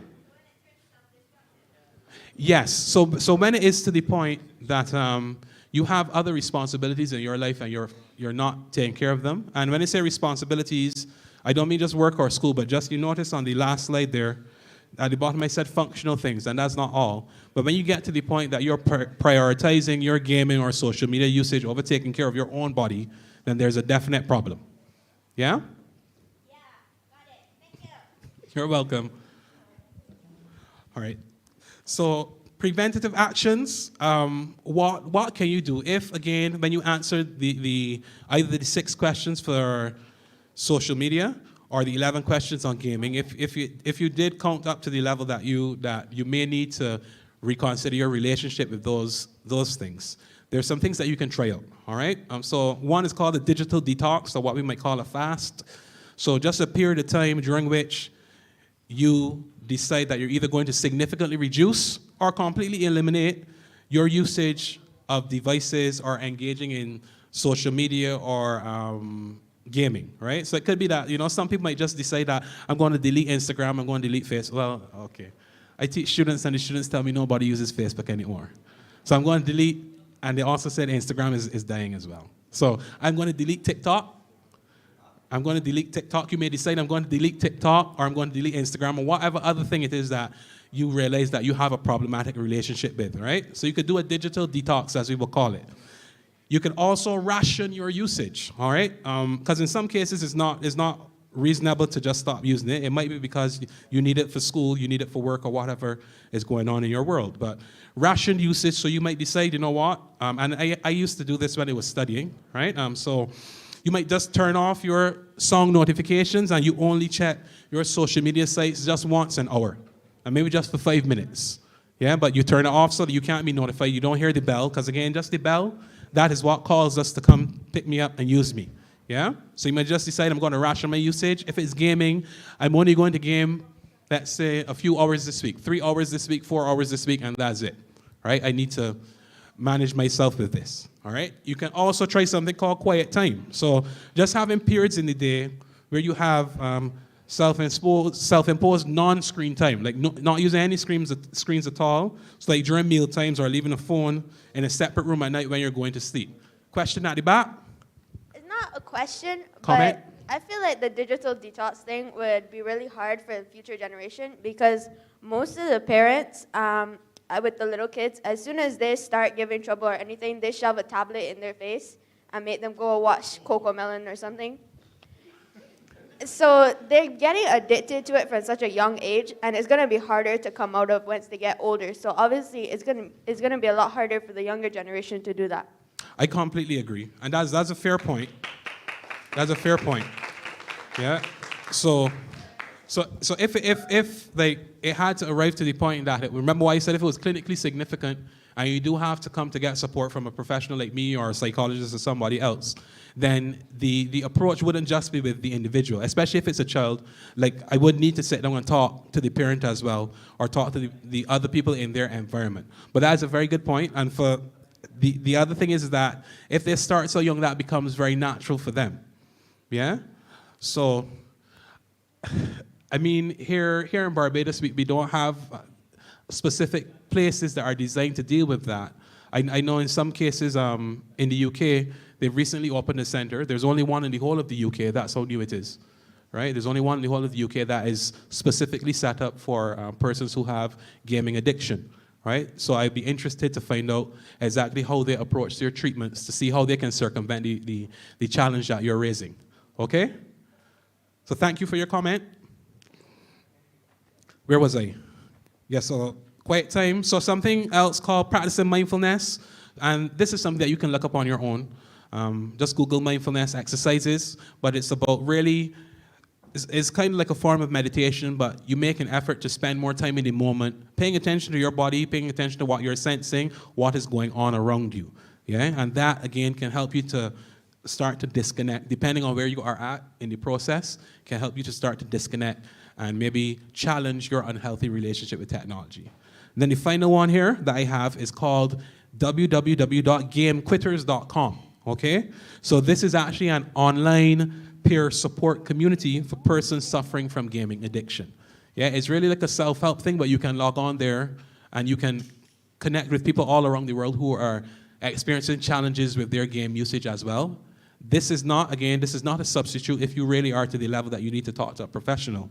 But if you find that you are heading on the way where you're not okay with your game usage, or it might be becoming problematic, you could try logging on there as well. All right? So that is gamequitters.com.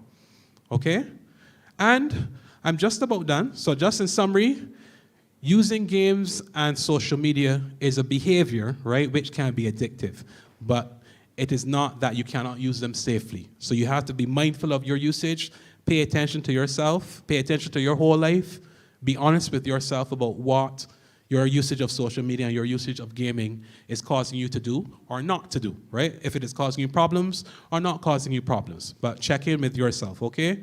Remember that addiction is the result of a complex interaction of biological, psychological, and social factors. So it is not that, again, if you have a friend, I mean, you might have been listening to me now and you're thinking, this makes me think of a friend, right? But if you have a friend or you know someone who may be struggling with addiction, don't look at them as though it is their problem, they have a weakness, right? So it's not just about them, it's about the environment they were raised in, it's about the situations that they're going through in life as well. Those are all things that increase our vulnerability, yeah?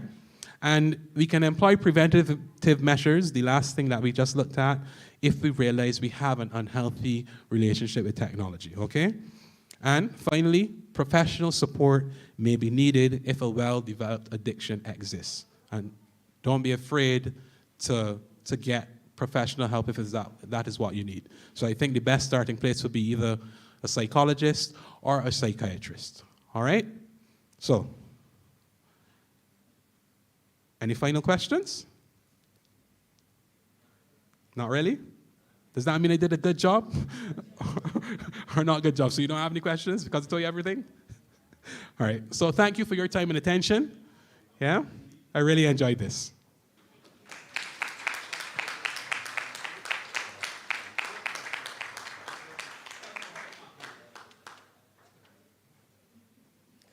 Thank you, Mr. Brathwaite.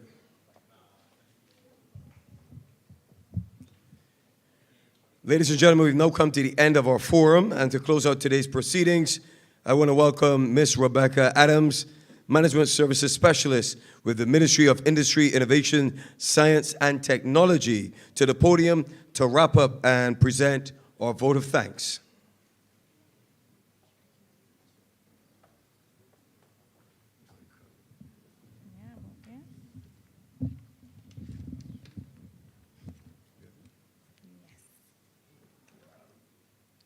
A very good afternoon to all. Thank you for that introduction, Mr. Brown.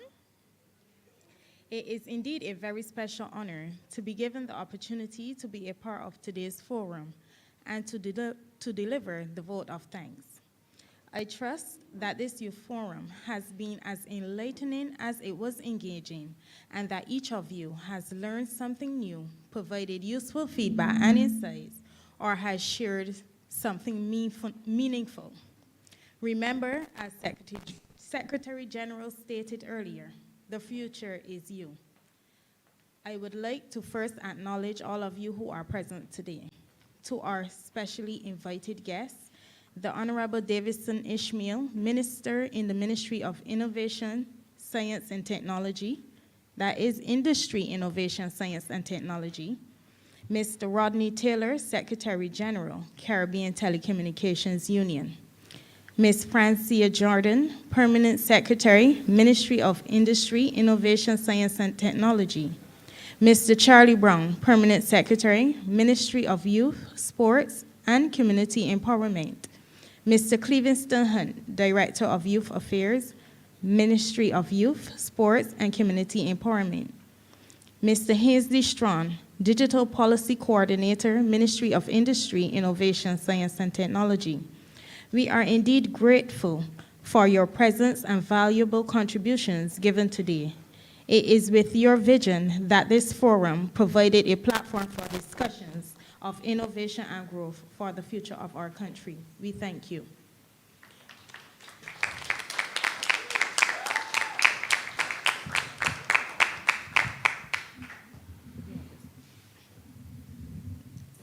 We are immensely grateful to our presenters, Mrs. Jamila Mosley, Ms. Shanae Lewis, Mr. Rashad Salmon, the National Transformation Initiative, Mr. Lauren Brathwaite. Thank you for sharing your wealth of experience, knowledge, and kind words of encouragement with our youth. We understand that it is with them our future lies. Our bright digital nomads are overflowing with innovative ideas, and with your encouragement and words of wisdom, these ideas can be birthed. We are excited for what our future holds. heartfelt gratitude to the International Youth Fellowship for opening this forum in prayer. We give the Lord Almighty all glory for opening our minds and bringing forth fruit of wisdom, that we can share our knowledge with each other. I wish to thank the heads of and principals of the institutions and youth organizations present today for responding to our call to engage their youth groups and students. Also, we thank our online audience and representatives of the other youth organizations present: the Samuel Jackman Prescott Institute of Technology, Barbados Youth Advanced Corps, Barbados Community College, Job Start Plus, the Barbados Employment and Career Counseling Service, the Faculty of Social Sciences at the University of the West Indies, Barbados Business Trust, Barbados Youth Development Council, Echo Nation, International Youth Fellowship Barbados. We thank you for your interest, commitment, and support. A round of applause for you.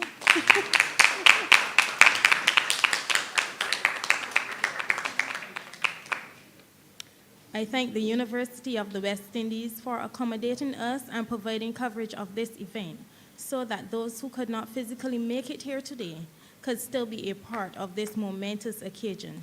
To all good hearts who worked behind the scenes to make this forum a tremendous success, the Government Information Service, Caribbean Cuisine, National Conservation Commission, the Barbados Police Service, and the Ministry of Health, and anyone whom I did not mention, thank you for making this ICT forum possible.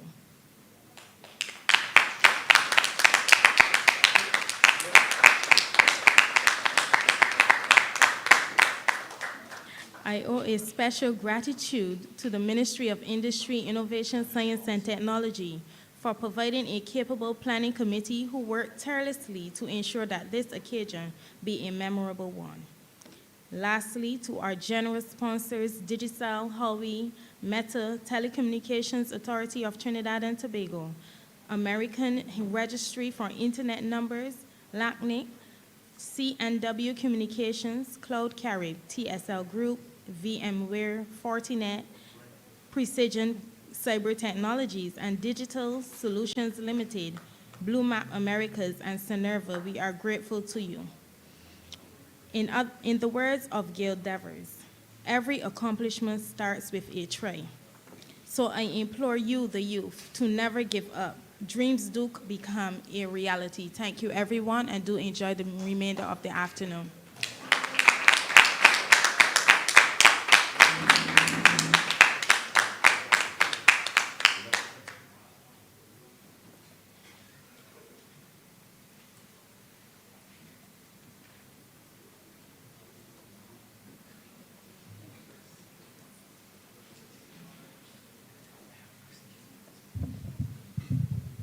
Thank you, Ms. Adams.